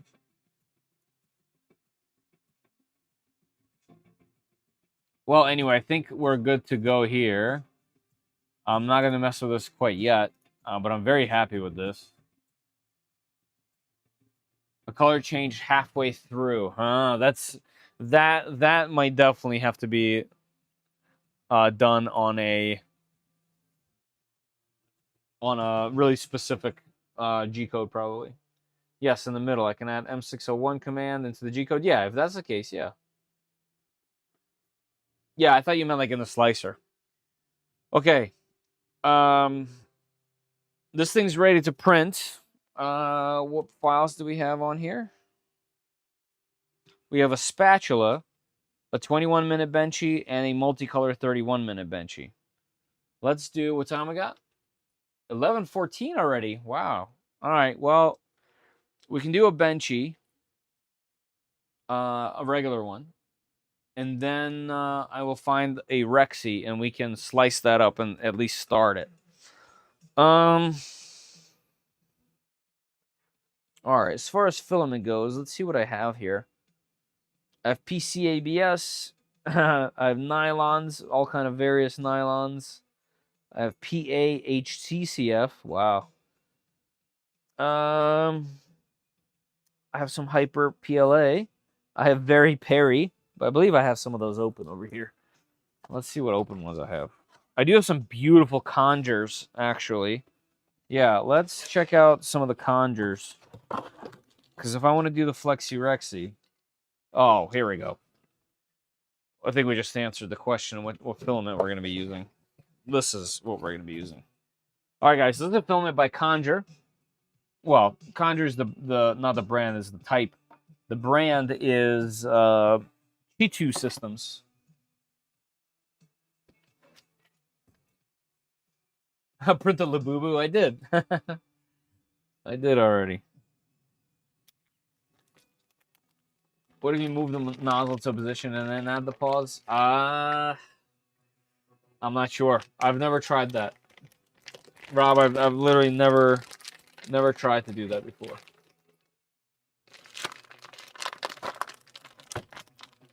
All right, let me show you this filament.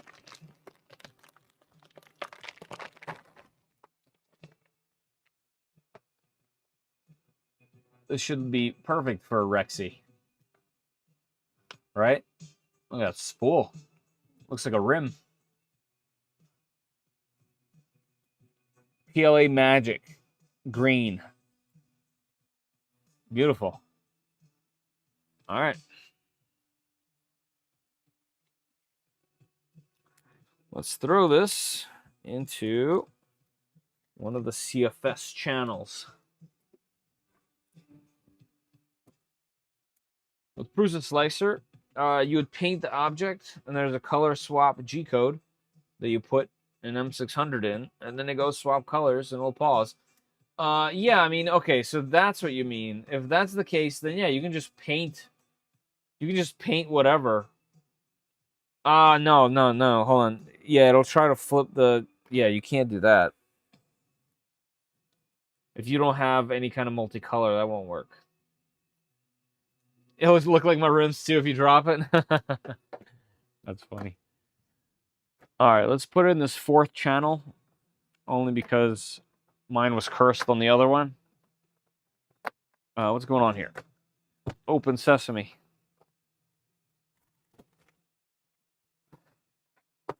Why are you not opening?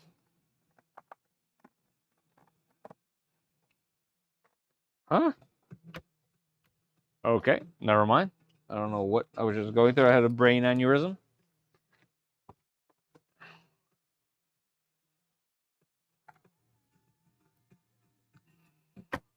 nice. Nice and easy.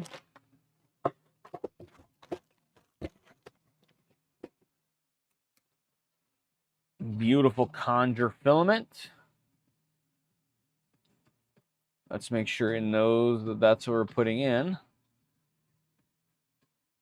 Go here. The brand is just generic. If they have a silk, I'll say that it's a silk. Nope, they don't. Just PLA. Generic PLA. PLA silk. Okay, there you go. Color, I guess it's mostly a green. It's kind of like a greenish purplish, which is kind of wild.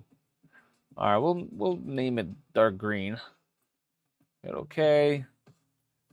I like that it shows you the current humidity in here. Inside of here is just 47, a little bit much. What's this button? I've never seen that button before. What's this button? Insertion detection, startup detection. The system reads filament info automatically at startup. No, we don't need to do that. Automatic refill, yes. Now, what's this? It's a weird button. It's like a little square with an arrow underneath of it. Print settings. Oh, look at that. You're going to have it do auto PA calibration, a flow ratio calibration. Yeah, definitely do that. Waste chute blockage, we don't need that at the moment. AI detection, we don't need that at the moment. I believe we did all the calibrations that we need to do. Why can't I get over here? All right, that's fine. All right, and let's do our 21-minute benchy, CFS, and calibration. Yeah, let's just go for it. Print. Where's my cat? Cat, where'd you go? I don't want to hit you in the head with this box that I'm throwing. I don't see where you are, so see ya. Okay.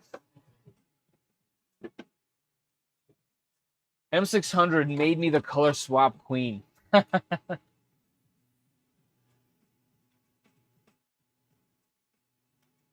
had a bike that color when I was 12. Nice. We're hitting all kinds of memorabilia up in here.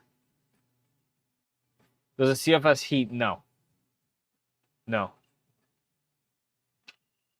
Only the Chitty Box and the Ace Pro and the modifications that you can do to your AMS, such as the Sunlu AMS heater, and also the beautiful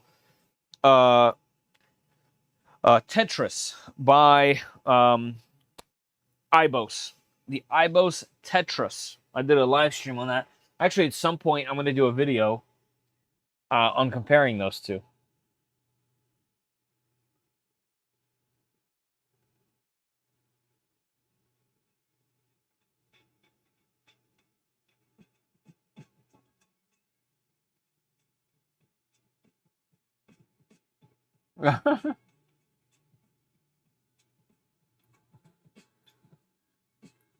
All right. Hotbed deformation leveling. You know what I should have checked? Actually, I can kind of just do that in here. Why don't I just take the extruder temperature and see if it'll let me go 350?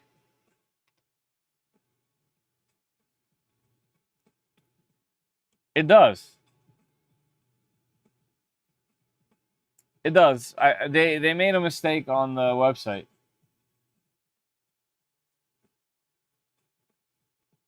It goes 350.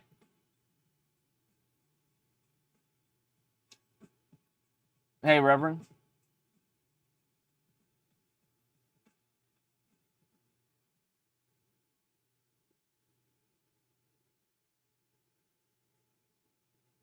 Yeah, I mean, we're going to be hitting 350. I got to make sure it doesn't hit that much because the extruder is going to get too hot and there's filament in there. Blue filament looks like. So yeah, okay. So all the things are very positive. This thing comes with fluid right off the bat, which means you can use this with Orca. You can use this with Creality Slicer, with any slicer really. You're not limited at all to Creality's thing. Wow, you can modify it right away if you wanted to, it gives you the power in your hands. They definitely, I think, made a mistake on the minimum heating, because in Clipper firmware it says the max is around 360. That's like a safety max. You wouldn't want to go that high, but clearly it'll go to 350.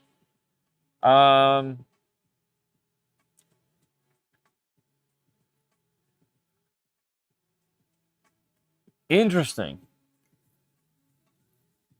I think that means we can print PPS-CF on there. Is the RFID open too? I don't think so. I don't think Creality opened it, but I could be wrong on that. Where's the camera? We have to add it. Here, I'll do it. Let's see if actually that was one thing that that I don't know if they ever fixed that on the Plus. The camera was locked. So let's see if it's locked here. I'm gonna go to cameras, add camera. You can name it what, default, and then you do. I think it's this one. I think it's a stream, right? Actually, let's just leave it how that is. Yep. Add. Some problem. Let's go back. I think you have to either reload this or reload or restart the firmware. I don't remember off the top of my head.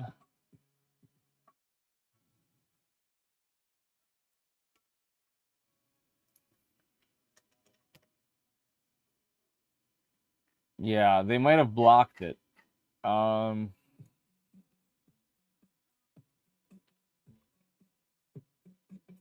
was the last one that I just typed in? Was it 63? No, what was this? What was the K2 Plus?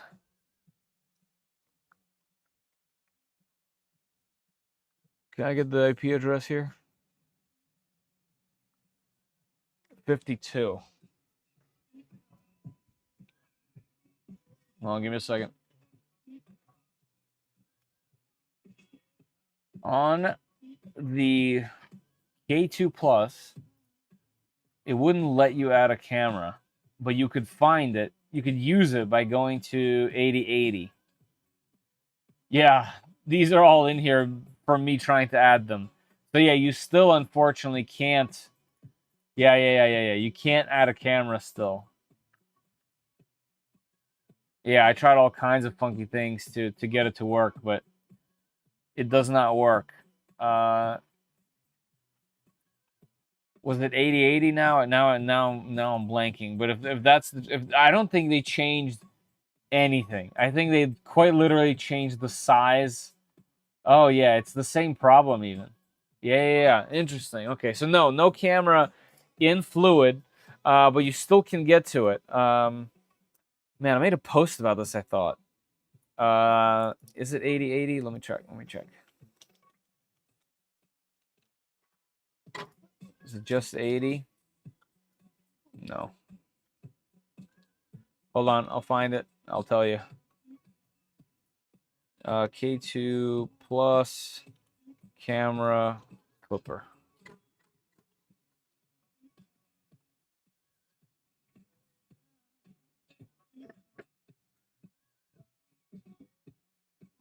Fluid camera fix.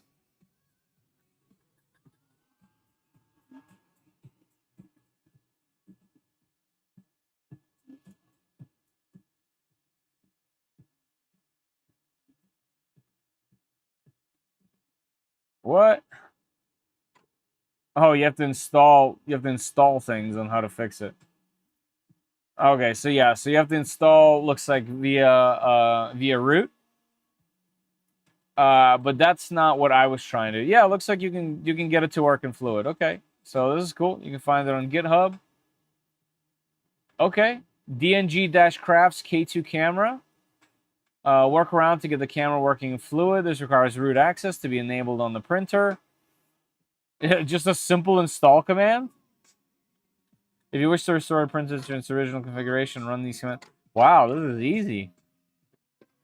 I guess we'll try that. Warpaint, it's not 88. It's not 8080 on here because of their like hidden nonsense that they do. But this is worth doing right here. This tutorial. But that's not what I was trying to get to. You can get to it right now. I thought I literally made a thing for it. But I don't remember.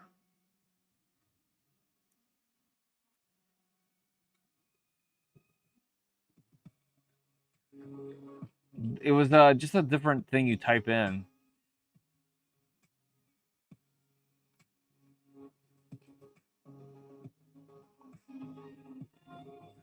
Wait for it. Someone has to have a thing on this.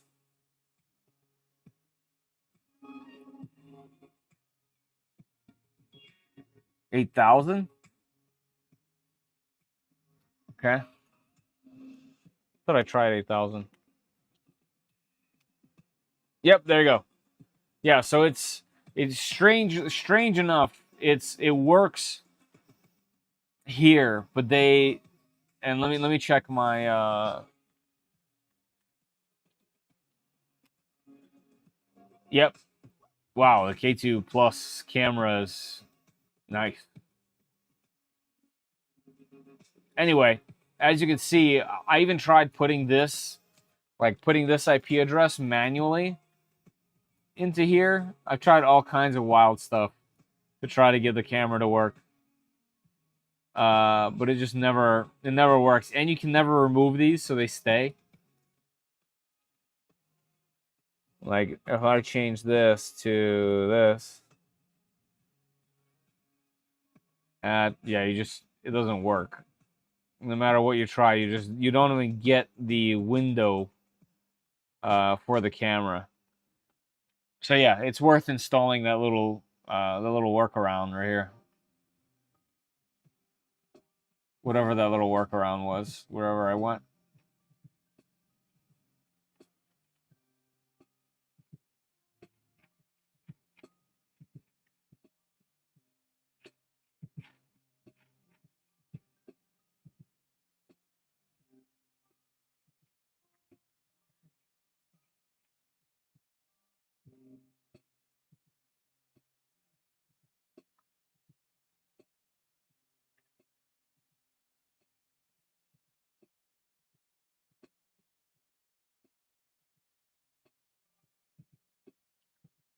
Anyway, we're doing some homing. So what's funny is, even though Clipper has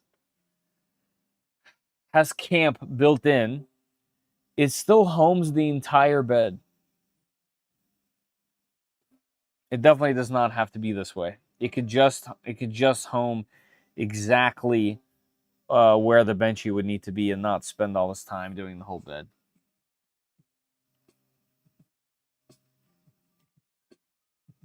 Oh, thanks, Chris. I was looking for the camera one specifically.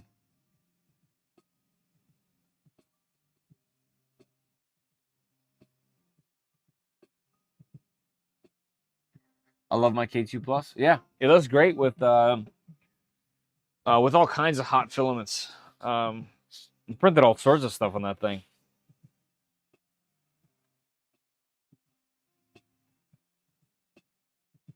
Right, exactly. They just limited it for whatever reason. It's still unclear why they kind of butcher it a bit, but I guess they're just trying to hold on to any way that they can get you to not accidentally mess things up. That's what this is about. Like,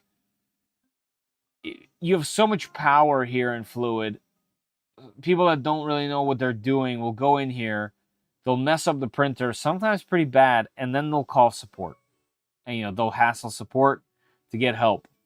And how do you prevent something like that? Well, some things you just lock down a little bit, or you help discourage folks not to go here, like that type of thing.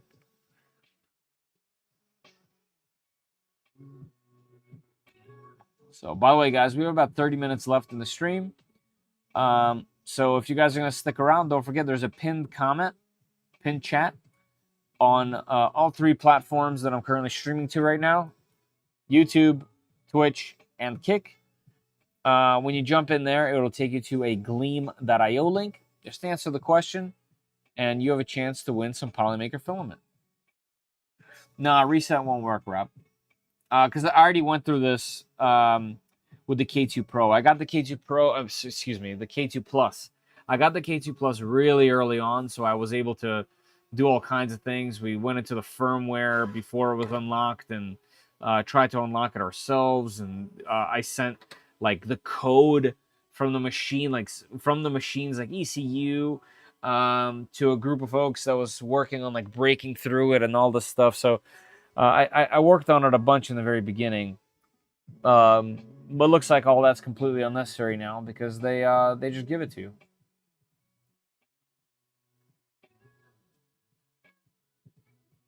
Yeah, they want to stabilize the K2 series before they open it up. Right, right. It's all about support. The whole thing is about support.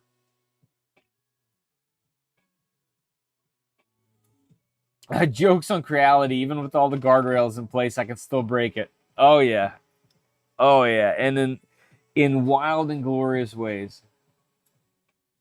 Turtle virus. First of all, hello. Second of all, just the stock benchy that's on there, and I'll get you guys closer once it starts. But right here, just the stock benchy to start, and then I want to start a large Flexi Rexy print for my son. And actually, while we're sitting here, why don't we go to printables?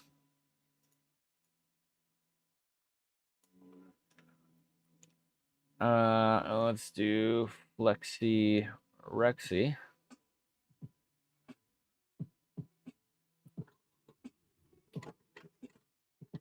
Where's the official one? Can't be this. Are people really just reposting it? Crazy. All right. What about most popular? There it is. Stronger links. Hey, that's cool. Little fire. That's neat.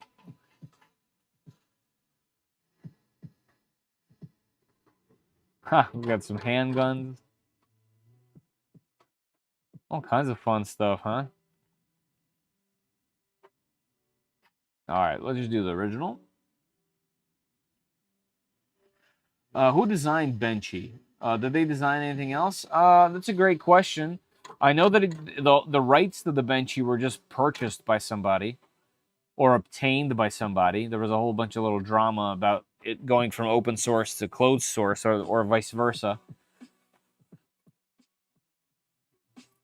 Improved V3. We'll do this one. Download.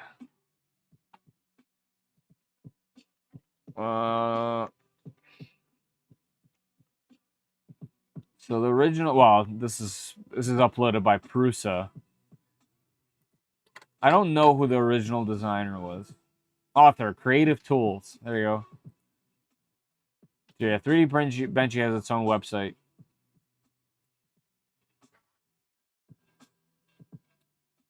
I'm sure there's quite a lot on here. There's even a license. There's all sorts of things that you can learn on this website.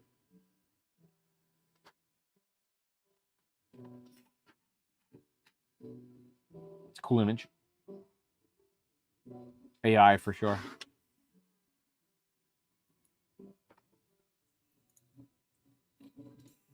All right, so while that's happening,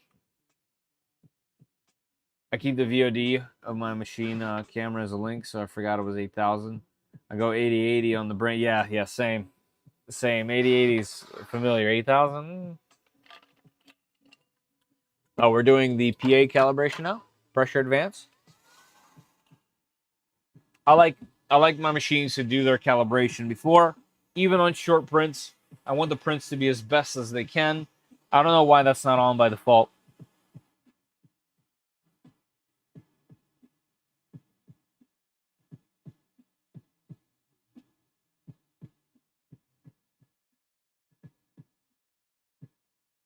Wow, I just now finally recovered my Twitch account. Nice. Good.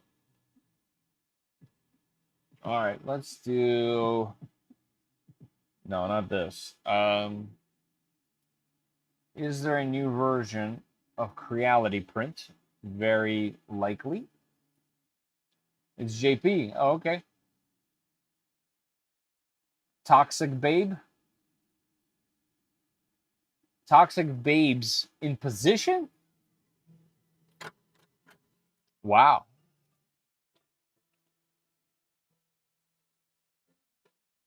All right, let's quit this. Since there's a new one. Did it download already? All right, Creality Print.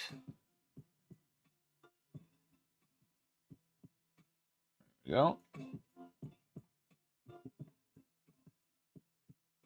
I turn off calibration, only final print, now for trial error design prints. Oh, well, yeah, of course. But I when I'm doing one of those sessions, I almost always turn it off. But those sessions are far and few in between for me. So I like to keep mine on. We got poops. Yep, there's 3 poops on my floor so far. I think I'm going to live here now. It's from Rainbow Six Siege. Oh, okay. I never played that game, to be honest. Why is Creality Print taking so long to copy? What is going on?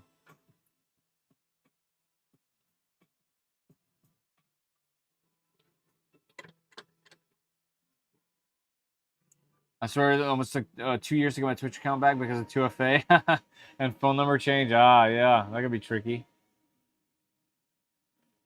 I don't understand why this part is going so slow. Like, I know I'm using the crap out of my computer right now. 2 4K streams, 1 1080p stream on a MacBook while running every app possible. Chrome and Safari with 1,000,000 tabs.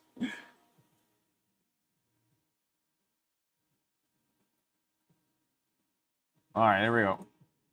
Let's turn Creality Print on again.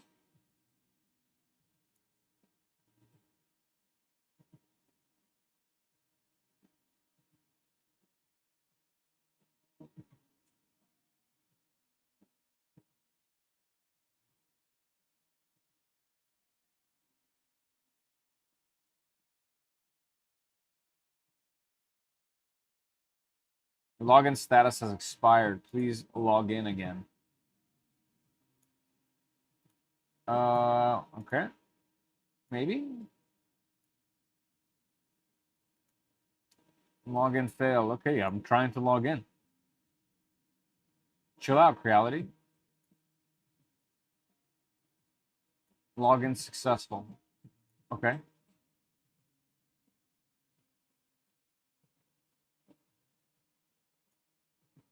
There we go. All right. Let's see what's new here. K2. Okay, we need to add one. Oh, I thought it was printing a benchy over there. I was like, whoa, that's weird. We need to add a K2 Pro. 4mm, yep. Confirm. Let's pick the K2 Pro. All right. Let's find our Rexy. And let's go scale.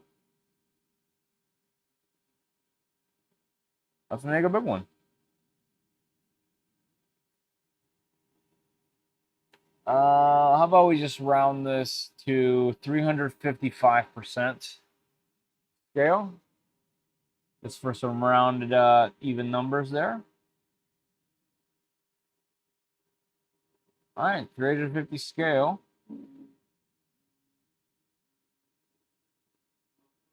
Okay, and then let's go to walls. 2 walls is probably fine. No, since this is for the kid, let's make it 3 walls, just so it's nice and heavy.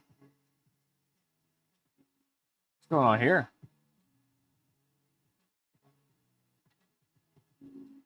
We want this to be crosshatch. 15. Probably don't need 15. I get 12.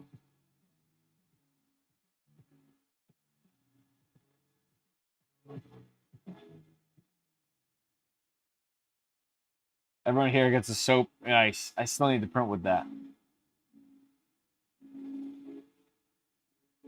Why does scarf seem enabled by default? My machines handle it perfectly. Not sure. All right, let's slice plate. In the slicing preview, light mode displays only the essential toolpath data and hides the internal infrastructure. You can disable this mode. Okay.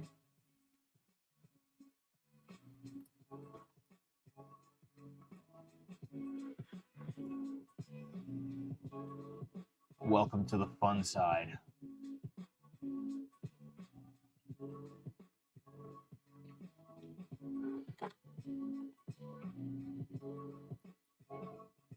Where's my infill? What the heck? Why is there no infill at all? What? What's AI infill?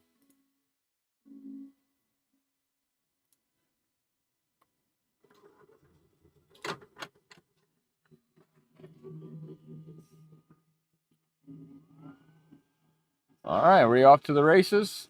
There we go. Our benchy's finally starting.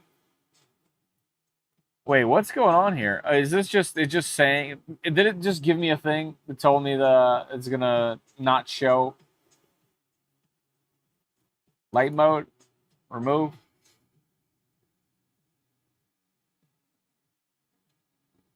Yeah, okay. I'm not crazy. Okay, so AI thinks it should be grid. Let's turn that off and go crosshatch. Weird.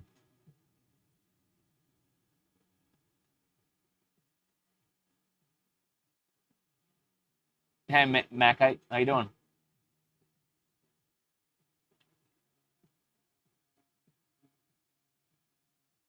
All right, there we go. 12%, 3 parameters. How long we talking? We are talking 9 hours. All right. So it should be done in the morning once we get this going. And I got to make sure that I clean the build plate because that's a big enough print. Yes, the AI is special. Never should be grid. Yeah, I'm not doing grid. Got a call. Thanks for the stream tonight. Hey, Petty, thank you. Appreciate you.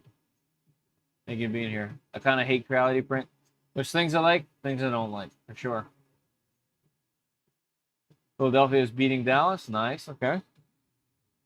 That's good.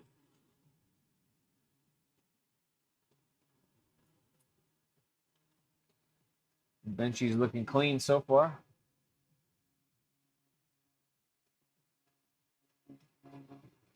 Leave the stream running the whole time it's printing. I mean, technically I could.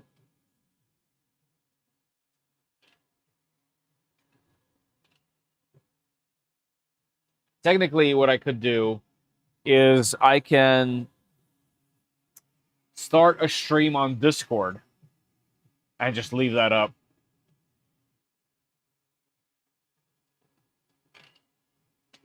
For the Discord members.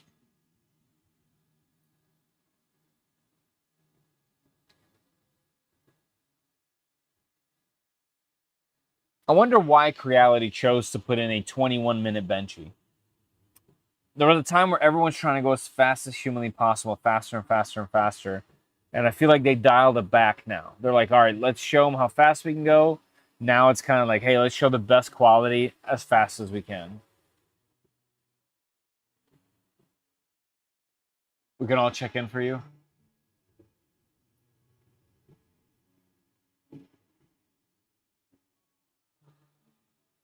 I'll think about it.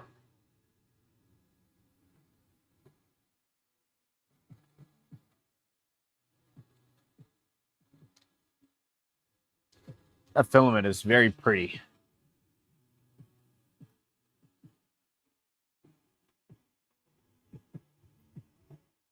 This thing is loving shaking my camera though.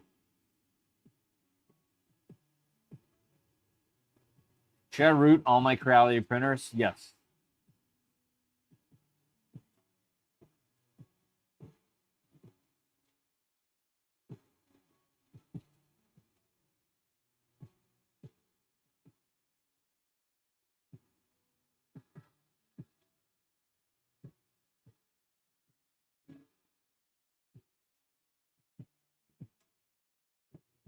At some point you compromise? Oh yeah, for sure.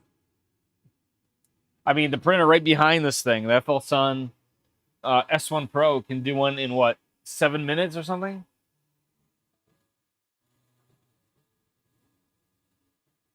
Champ Cube.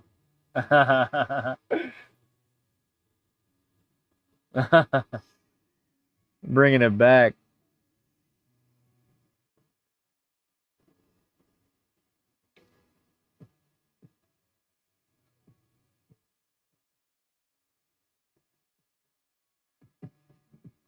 Can't wait to see this thing.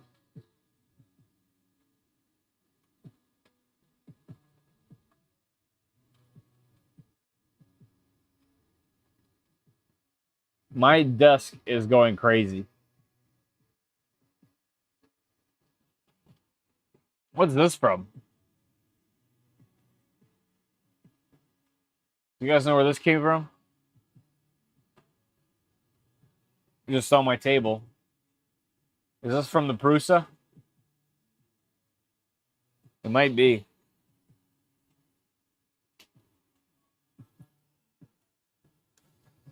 Oh, I just noticed that there are bed adjustment knobs under here. Check this out.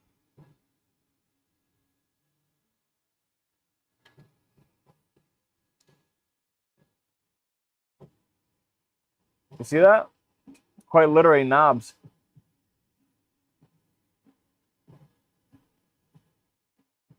Huh. That's nice.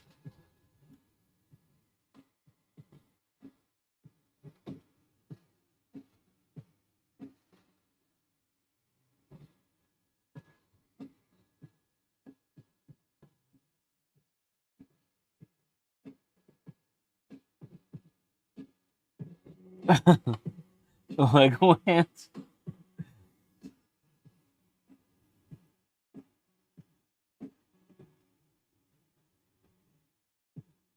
Volume knobs.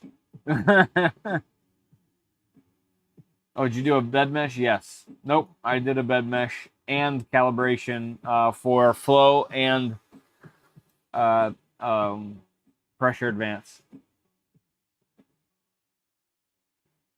Nice.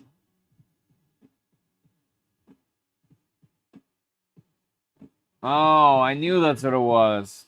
The giggling pin.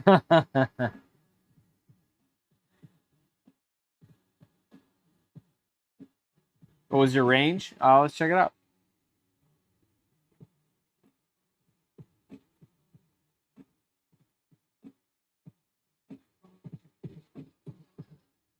.3. Less than 1. All good. I mean, we got knobs. We can somewhat fix that.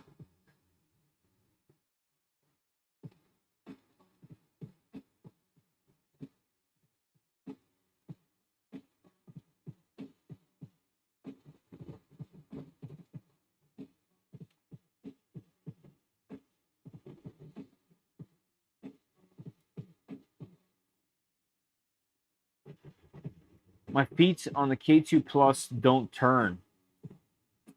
My feet on my K2 Plus were broken in shipping. I believe my K2 Plus is still sitting, just sitting physically on the on a foot, and not actually.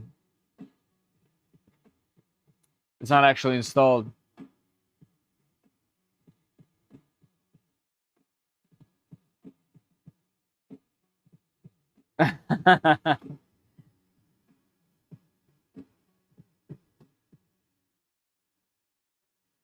Gorgeous filament.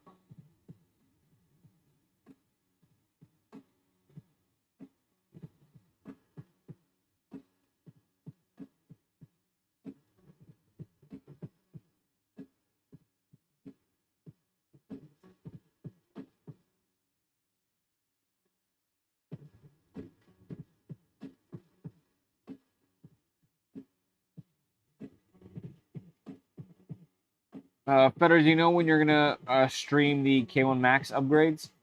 As soon as I can, man. No, to answer your question, honestly, no, because I have the most pressing ones that I have to do as far as streams go. I have to get the Death Racer built, so that's gonna be the next thing until it's done. Then finalize the Core 1 build because that's almost complete as well. We're just on the extruder.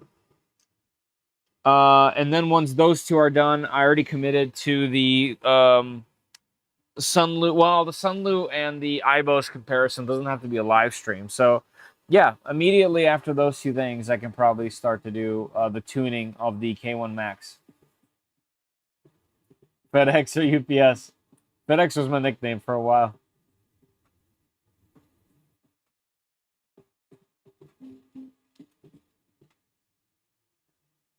My Frozen Arc will be here Tuesday after a 2-year wait. Wow, 1, it's been that long. 2, they're actually releasing it, huh?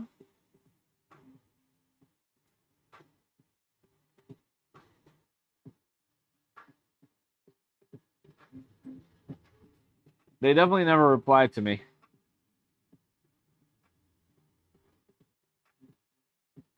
When is it going to be available on retail? Do you guys know?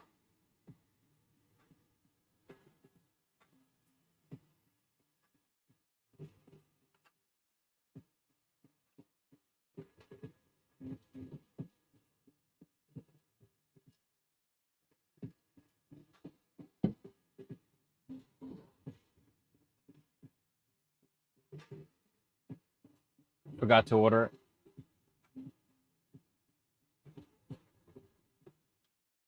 Let's see. We got 15 on Twitch.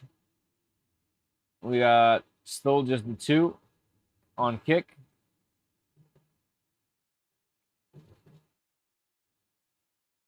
And 62 on YouTube. Cool. Guys, we have about 4 minutes left in the filament giveaway by Polymaker. So definitely jump into that chat and hit that link in the pinned comment.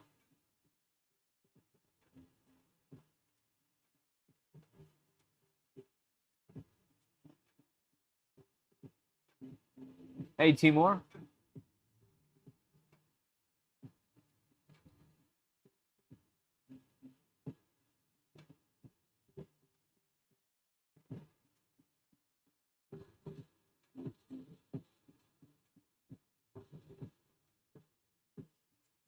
Yeah, I'm gonna have to do a kind of like a shootout between the K1 Max and this machine, and whichever one wins the shootout goes right there in that spot. I think that's how we're gonna play it.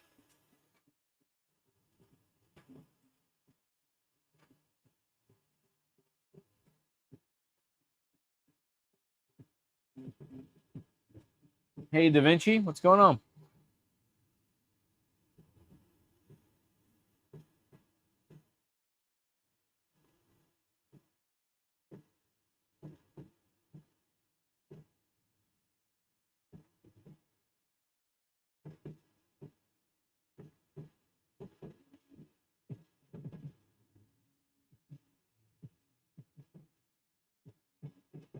I forgot that I can zoom in.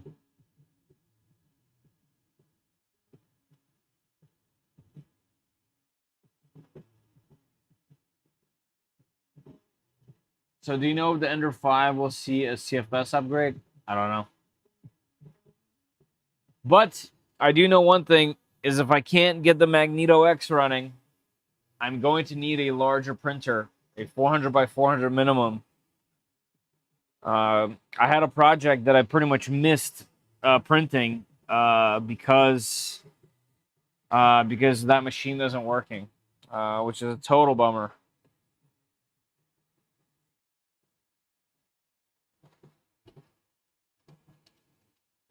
Total bummer.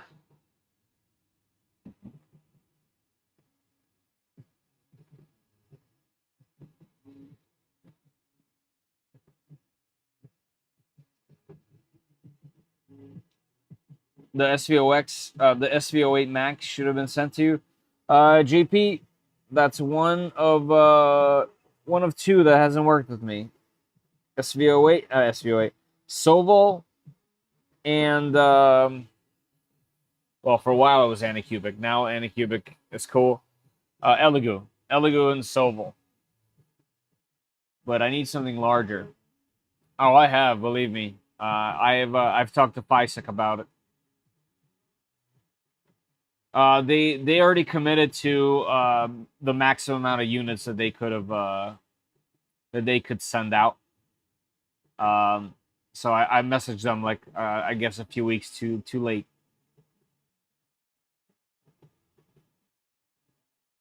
But there's a bunch of other machines as well. I think FormBot has some.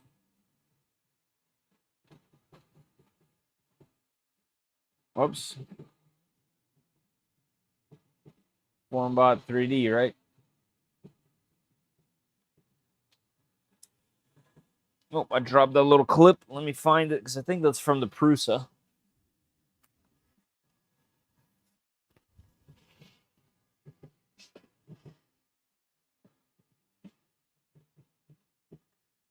Oh, you have one? LTX?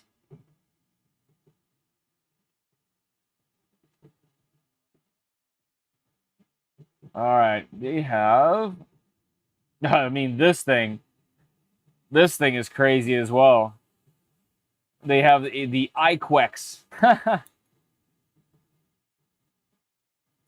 looks like you can't get it for whatever reason. It's essentially 4 tool heads on 2 separate IDEX machines.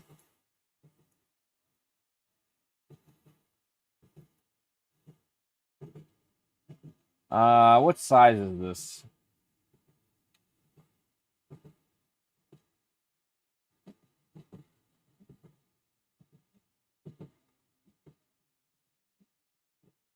Uh, 400 by 400 by 400. So maybe not that, but something like that. What other big machine? I don't know if the Marathon, which is also IDEX. I don't know if the Marathon is that big. 335 by 300. Nope. I need bigger.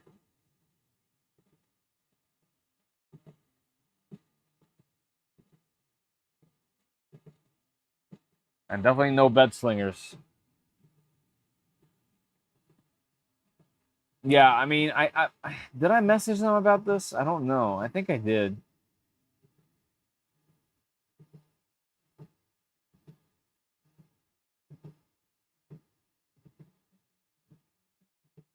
$2,000 for that. Oh, cool. Nice. ProForge 5. I vaguely remember ProForge.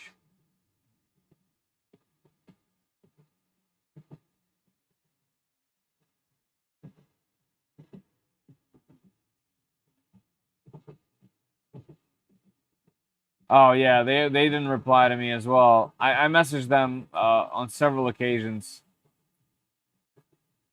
on different platforms. Yeah.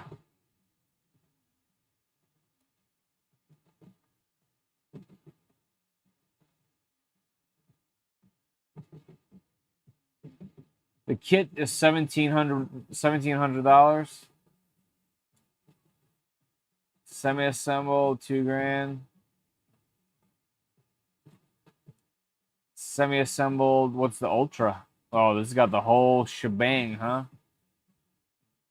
Electronics box, print heads. Includes 5 print heads.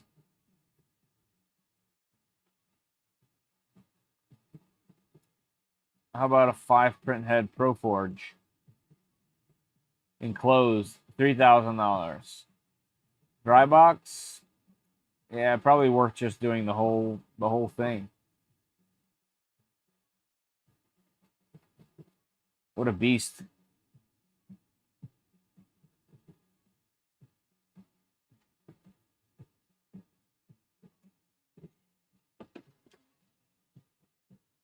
Hi team. My name is Feder, and I run 3D Print SOS on YouTube. I would love to feature and showcase the ProForge 5 kit on the channel. Currently looking to replace my Magneto X with a large machine, and this would be the perfect replacement. I would do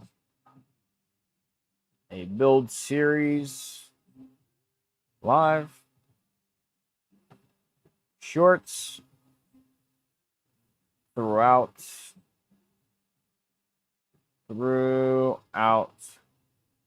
build, and of course a review video. Would love to work with you. Oh, limit reach. Love to work. Let's remove the high team. Love to work with you.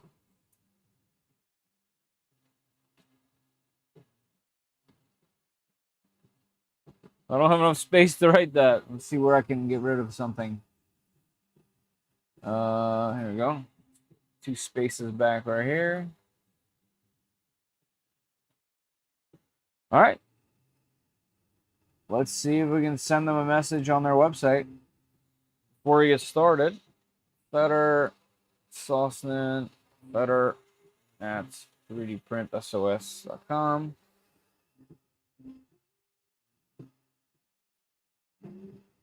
Start chat. There we go. I tried emailing in the past when the machine was first announced,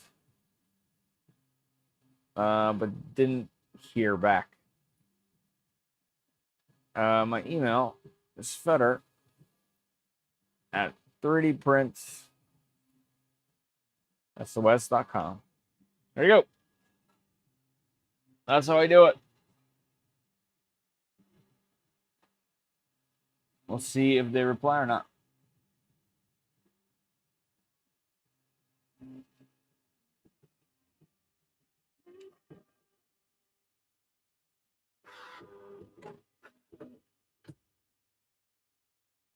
Did you get the Snapmaker 2 review? When I first messaged them about it, they said, yeah, it sounds great. They were going to send me a prototype machine. And I've had so much bad luck with prototype machines in the past. I was kind of like, why don't we just wait until it's ready to go, and then I'll do it. And they're like, yeah, of course. And then the success was just absolutely massive. And everyone that actually said yes, loved their machine and did a fantastic job and got a whole bunch of views and all that fun stuff. So I kind of missed out. And then I messaged them, congratulating them on the Kickstarter success, asking them if I could have a machine, and they said maybe later. So I don't think they need me anymore.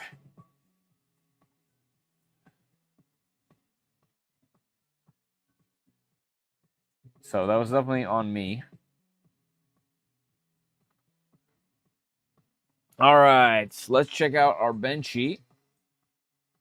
Oh, it is stuck on there pretty good. I'll give it another second or two. Here, let's take the build plate off, actually.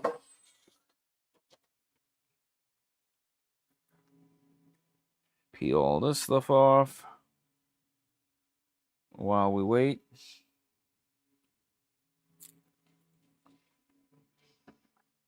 Bada bing, bada boom.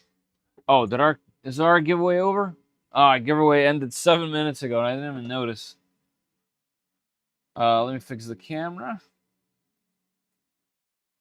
Whoop.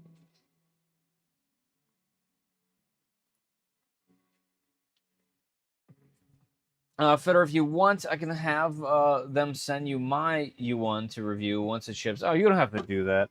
That is an incredibly kind gesture, but you definitely do not have to do that. All right. Nice bed stops there. Yeah. That's cool. Print complete. While we're waiting, let's start this print. Right?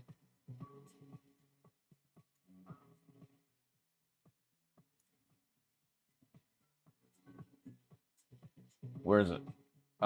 Send print. My device.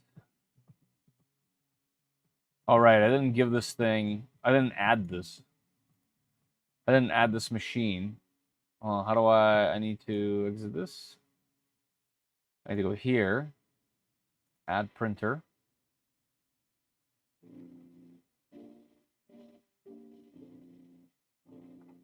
Where is... there we go. Scan ad. All right, it's not going to find it. Well, it should find it. Yeah, there it goes. And add.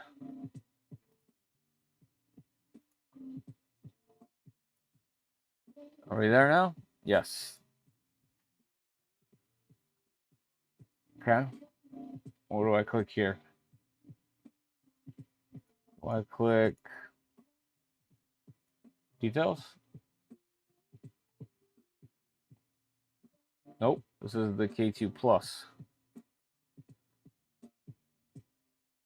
K2 Pro. Here we go. Idle details. Yep. Okay. Camera looks good. All right. Let's go back to preview. Send print. My device. K2 Pro. There we go. Yep. We're going to use the green PLA. And, yeah, let's just send it.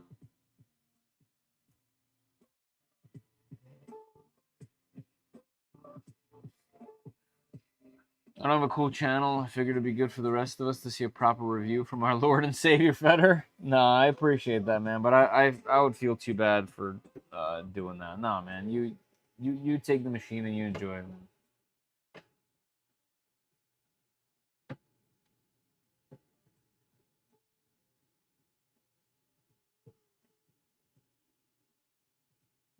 Kind gesture.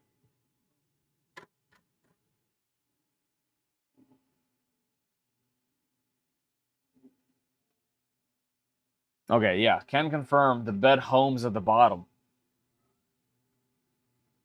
Why did they do that? Why did they switch to that? What is the point of that? It makes a lot of extra movement. You could just do a you could just do a Z-tilt and call it a day.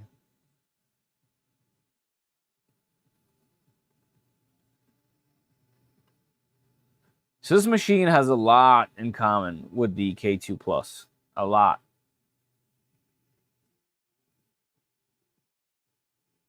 So what happened to the Magneto? Well, I replaced the X and Y entire drives. And for whatever reason, one of them keeps failing during long prints. Like I did a 20-hour print, and it failed on the 17th hour. And when it fails, it just stops. The magnets just stop holding, and it won't home. It won't do anything. It just stuck there. I essentially had to plug in my laptop into the controllers, recalibrate them. Then it starts recognizing them and printing perfect. And then during a long print, it does it again. So Not sure what the actual problem is, but that's what's happening.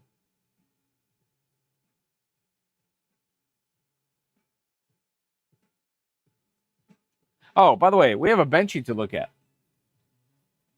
Right?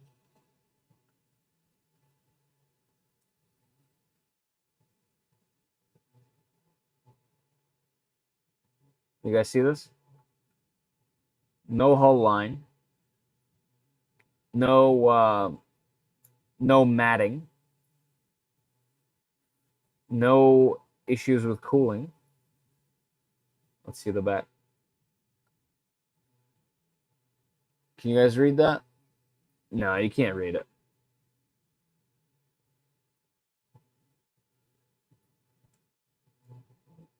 Let's see the tops. Let's see the round and square. Guys, look what we've gotten. Look what we've gotten to with modern printers and what they can do in 20 minutes. This thing is gorgeous.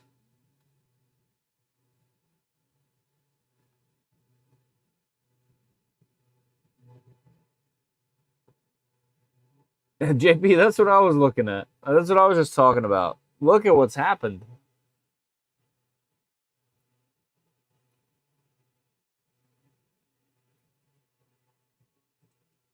Go on camera.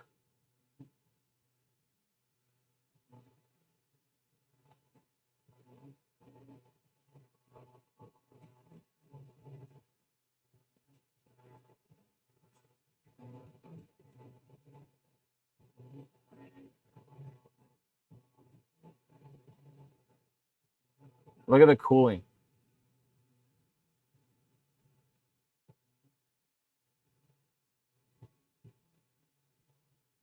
Look at that. There's zero droop right there. Zero.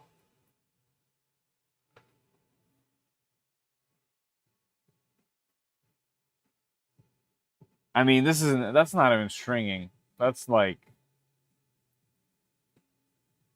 I wouldn't call that stringing.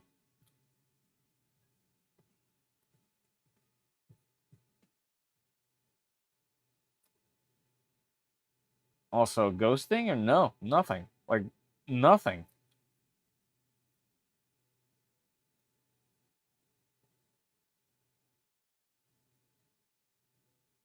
Okay. Yeah, this Rexy is definitely going to be a telling print. It's going to be quite challenging, actually. A lot of flats, the spots. There's going to be a bunch of pieces where they connect, like, you know, curling-wise. I didn't wipe anything. We'll just see how it goes. The filament looks really nice.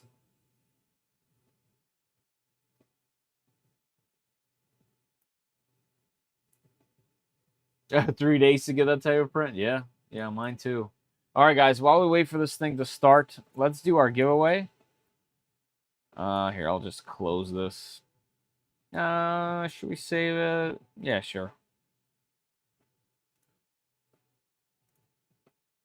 Save it as a 3MF. And that way I could just remove this. Delete this. There we go. And now we just wait. Definitely cut above your typical benchy shaped object. Yeah, it's pretty good. And that's with a silk filament, by the way. Just to point out.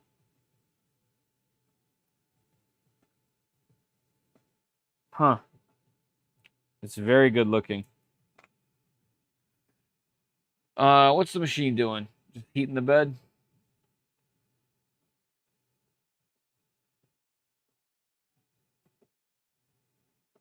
All right, let's do the giveaway. Good luck, everybody. Let's go winners. Draw a winner. Draw one. Spinning, spinning, spinning.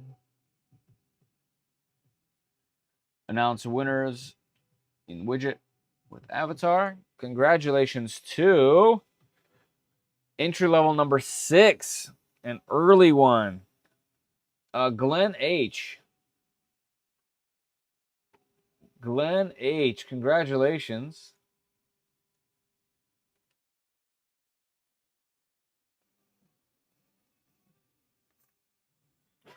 Your name looks familiar.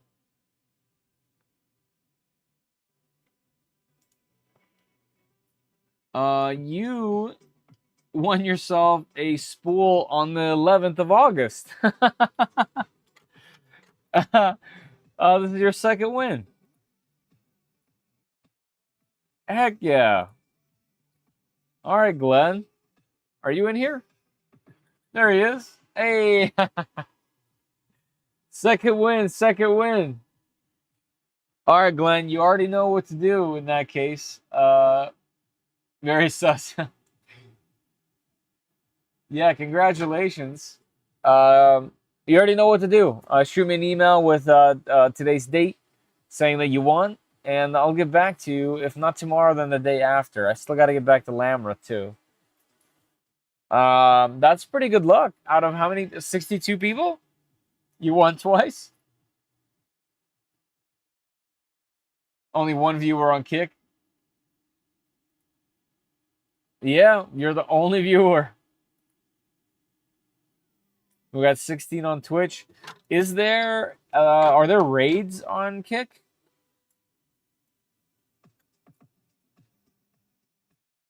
I just thought there's just no 3D print content. Very little on Kick. I thought it'd be fun to see what's going on over there. You know?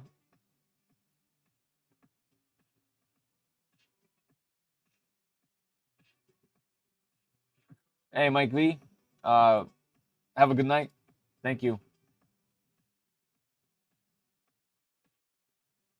Glenn bought that exe. That PDF. Henson Hollers, make sure you let me know in the chat that you know what to do next so that I can confirm it.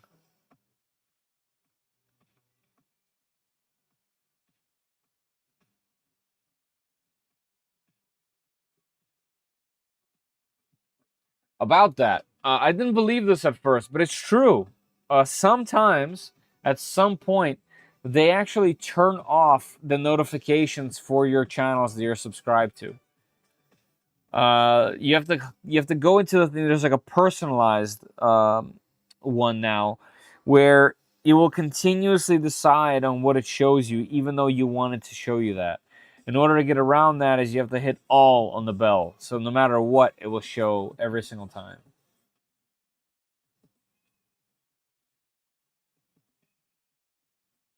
Send you an email shortly. All right, awesome. Good night, BWs. Appreciate you being here. Thank you very much.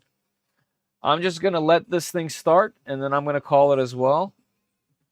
So as soon as this thing starts laying down filament, we'll call it a night here. But so far, the K2 Pro is looking great. Super easy. Ooh, excuse me. Man, that's how you know it's getting late. Uncontrollable yawn. It looks really great. I love the new and updated look. Everything is as easy as the rest. Yeah, high quality stuff. This is a great machine. I know $1,000 isn't nothing to shake a stick at. You can get a lot for $1,000. So it's got to live up. It's got to live up to what's possible. And I'll definitely put it through its paces, especially now that I know the hot end is fine. I can get up to 350, which is weird. It just means the website is messed up.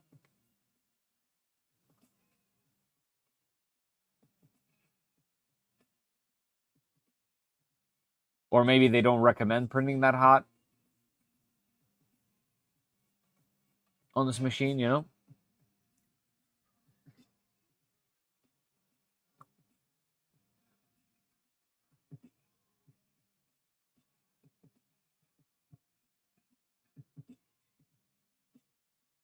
Got to live up to that pro badge. Yeah. Now slap a Nomi on that tool head. I do have a Nomi still.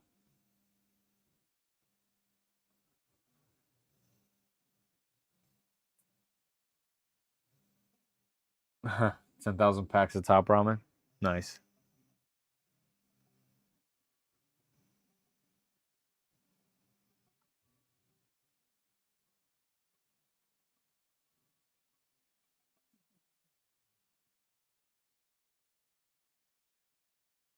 Ooh, I remember the first time I used this song in a video. I think it was one of my RC trucks.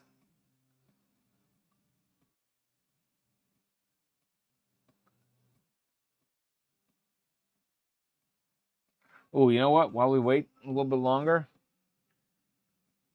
let's see which part of the Death Racer we're at. We're on the front now. Yeah, the front gets its own.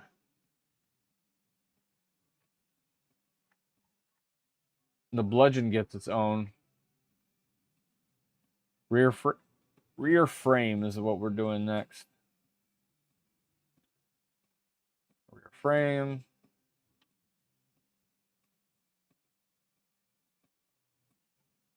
Then the rider.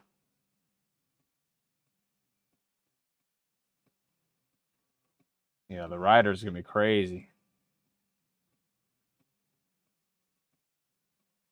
That's looking kind of insane.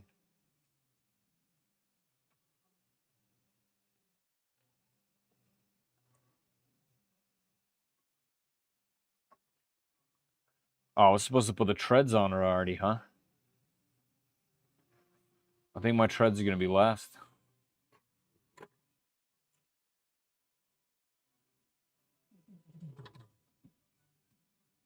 Okay, the electronics. This is the part that I need to know.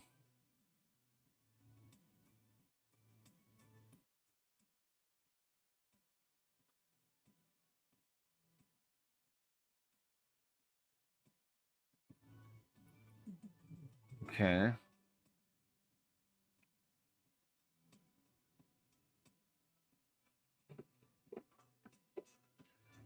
Yeah, the splitter is going to be tricky. What servos does this control?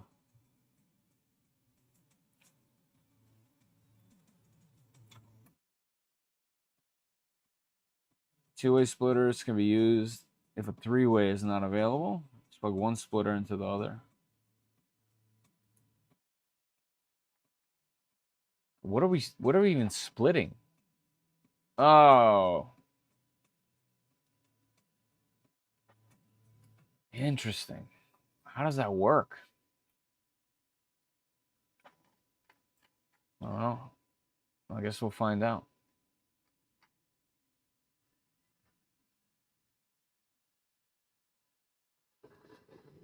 And plus, I have my own. Oof. Yeah, that's going to be a challenge for sure.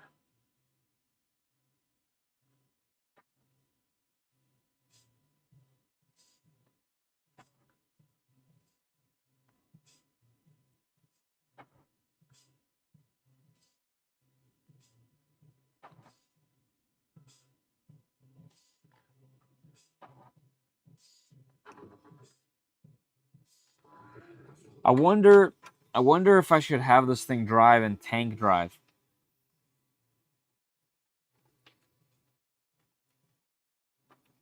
You know, like the way that they have theirs set up is backwards than a drone, and I don't want to drive it that way. I have to make it my own.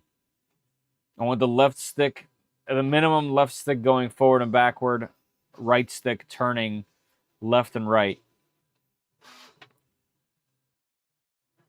The switch on the top right to do the tool, right? That's how I'd want it set up.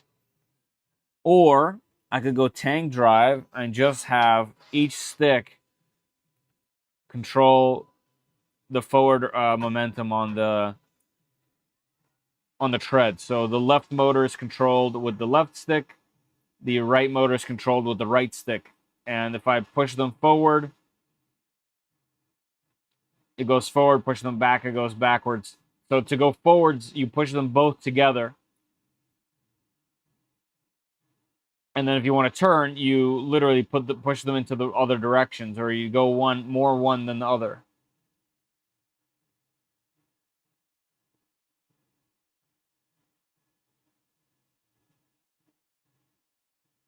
Some K-pop. I do the first option. The first option is the problem with the first option is mixing. I don't really know how to do that at all, to be honest. So I've never done that before. So we'll have to kind of figure that out.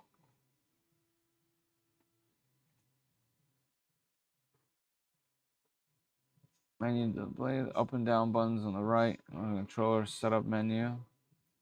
Use the up and down arrows. Control setup menu, press OK.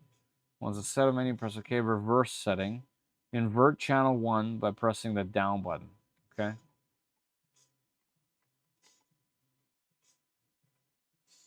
Mixing's easy, is it?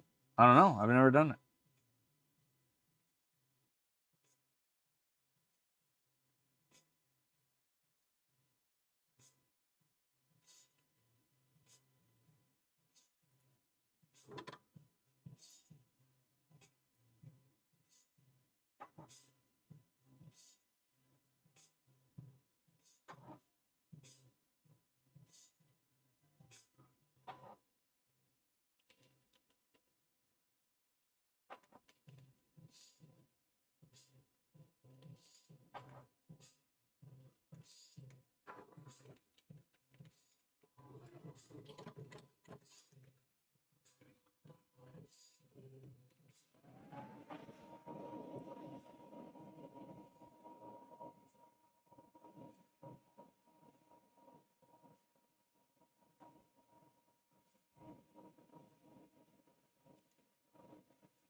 Fly sky can change stick modes easy. I'm not gonna use the fly sky, guys. My setup that I'm gonna use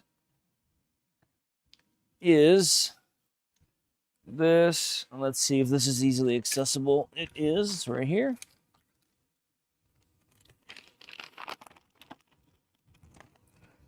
Okay, I have an ELRS. I have an ELRS PWM receiver. This one is 5-channel, so it should be enough. And ELRS transmitter. And I have some beautiful CNC gimbals on this thing. They are also adjustable. So if I needed to add spring, if I needed to add spring middle to this one, it's just a matter, which I don't remember if it's one of these screws or it's just on the back, which is easy to get to actually. I don't remember off the top of my head. I believe it's one of these even. But yeah, I'm thinking tank drive like on the old mutator or fugitive trucks. But to go forward, you just do one of those, and then you would modulate these to turn, or just go good old forward, side to side, backward. You know.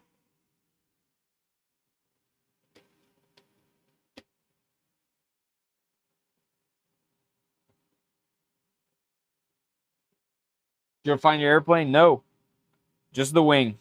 Never found the airplane. She gone. She gone. Man, what a monster this thing is. Let me move this a little bit. Don't need this thing to be close anymore.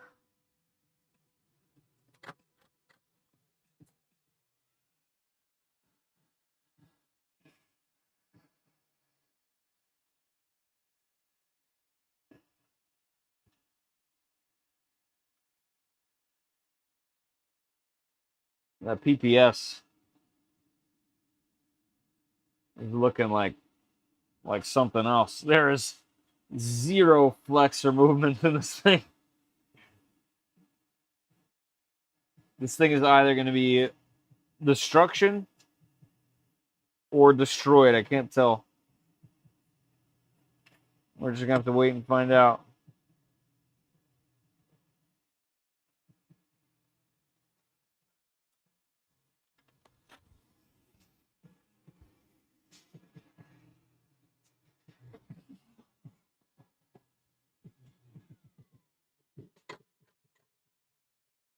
I can definitely switch modes pretty easily right on the transmitter.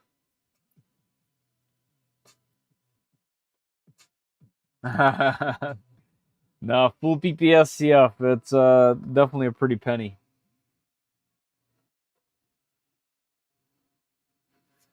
All right, so we are doing some scanning.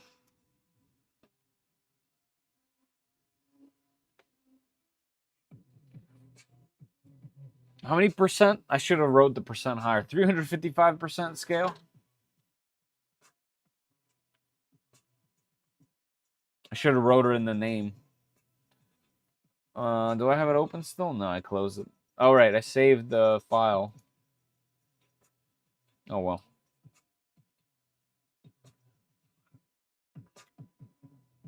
All right, it should be starting anytime now.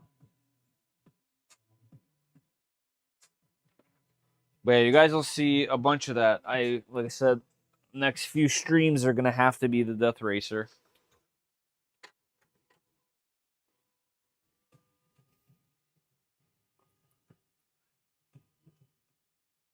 All right. Oh, looks like the tail is going to go over our little test print over there a little bit into the PA test, so that's okay. It's not going to matter.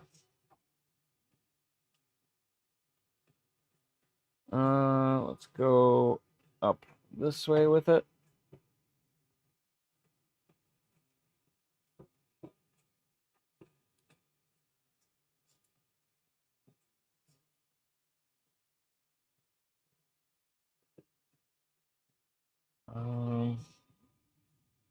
Why is that so loose? Let me go ahead and fix that. Yeah, a little loose. Picking up all the poops off the middle of my floor.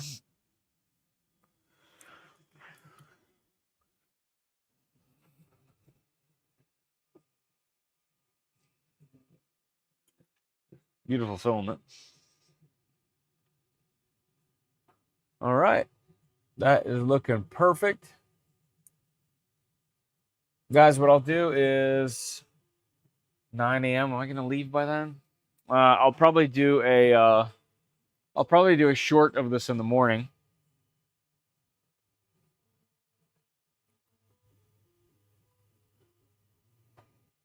Right, yeah, 9 hours flat. I think I'll still be here in the morning.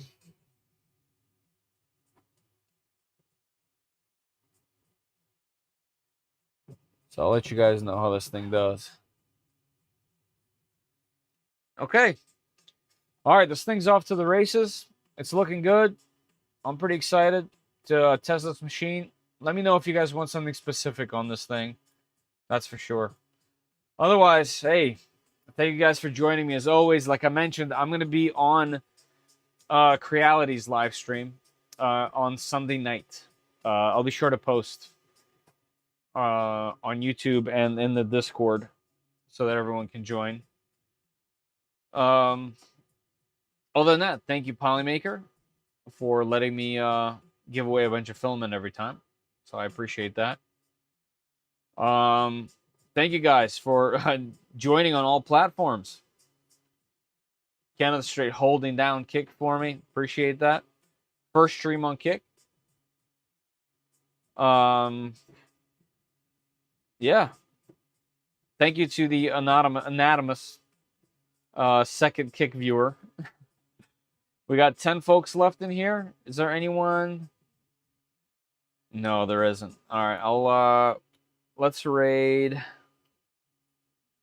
Maker Deck on Twitch. Appreciate English. All right, appreciate it, guys. Let's go to Maker Deck from here. I know it's only 11 folks, but all good.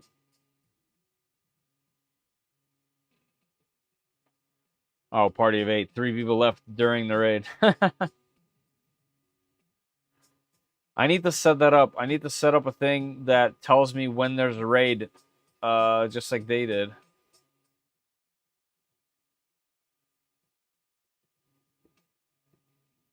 Oh, well. It is what it is. Next time on Kick, you need a hot tub or the... Yeah, I believe that's going to be the only way to do that, Kev. That's funny.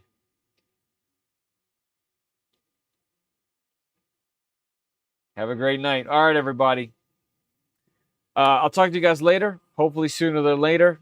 I may or may not have another stream either Friday or Saturday. Zero promises, but if I have the time, I'll do it.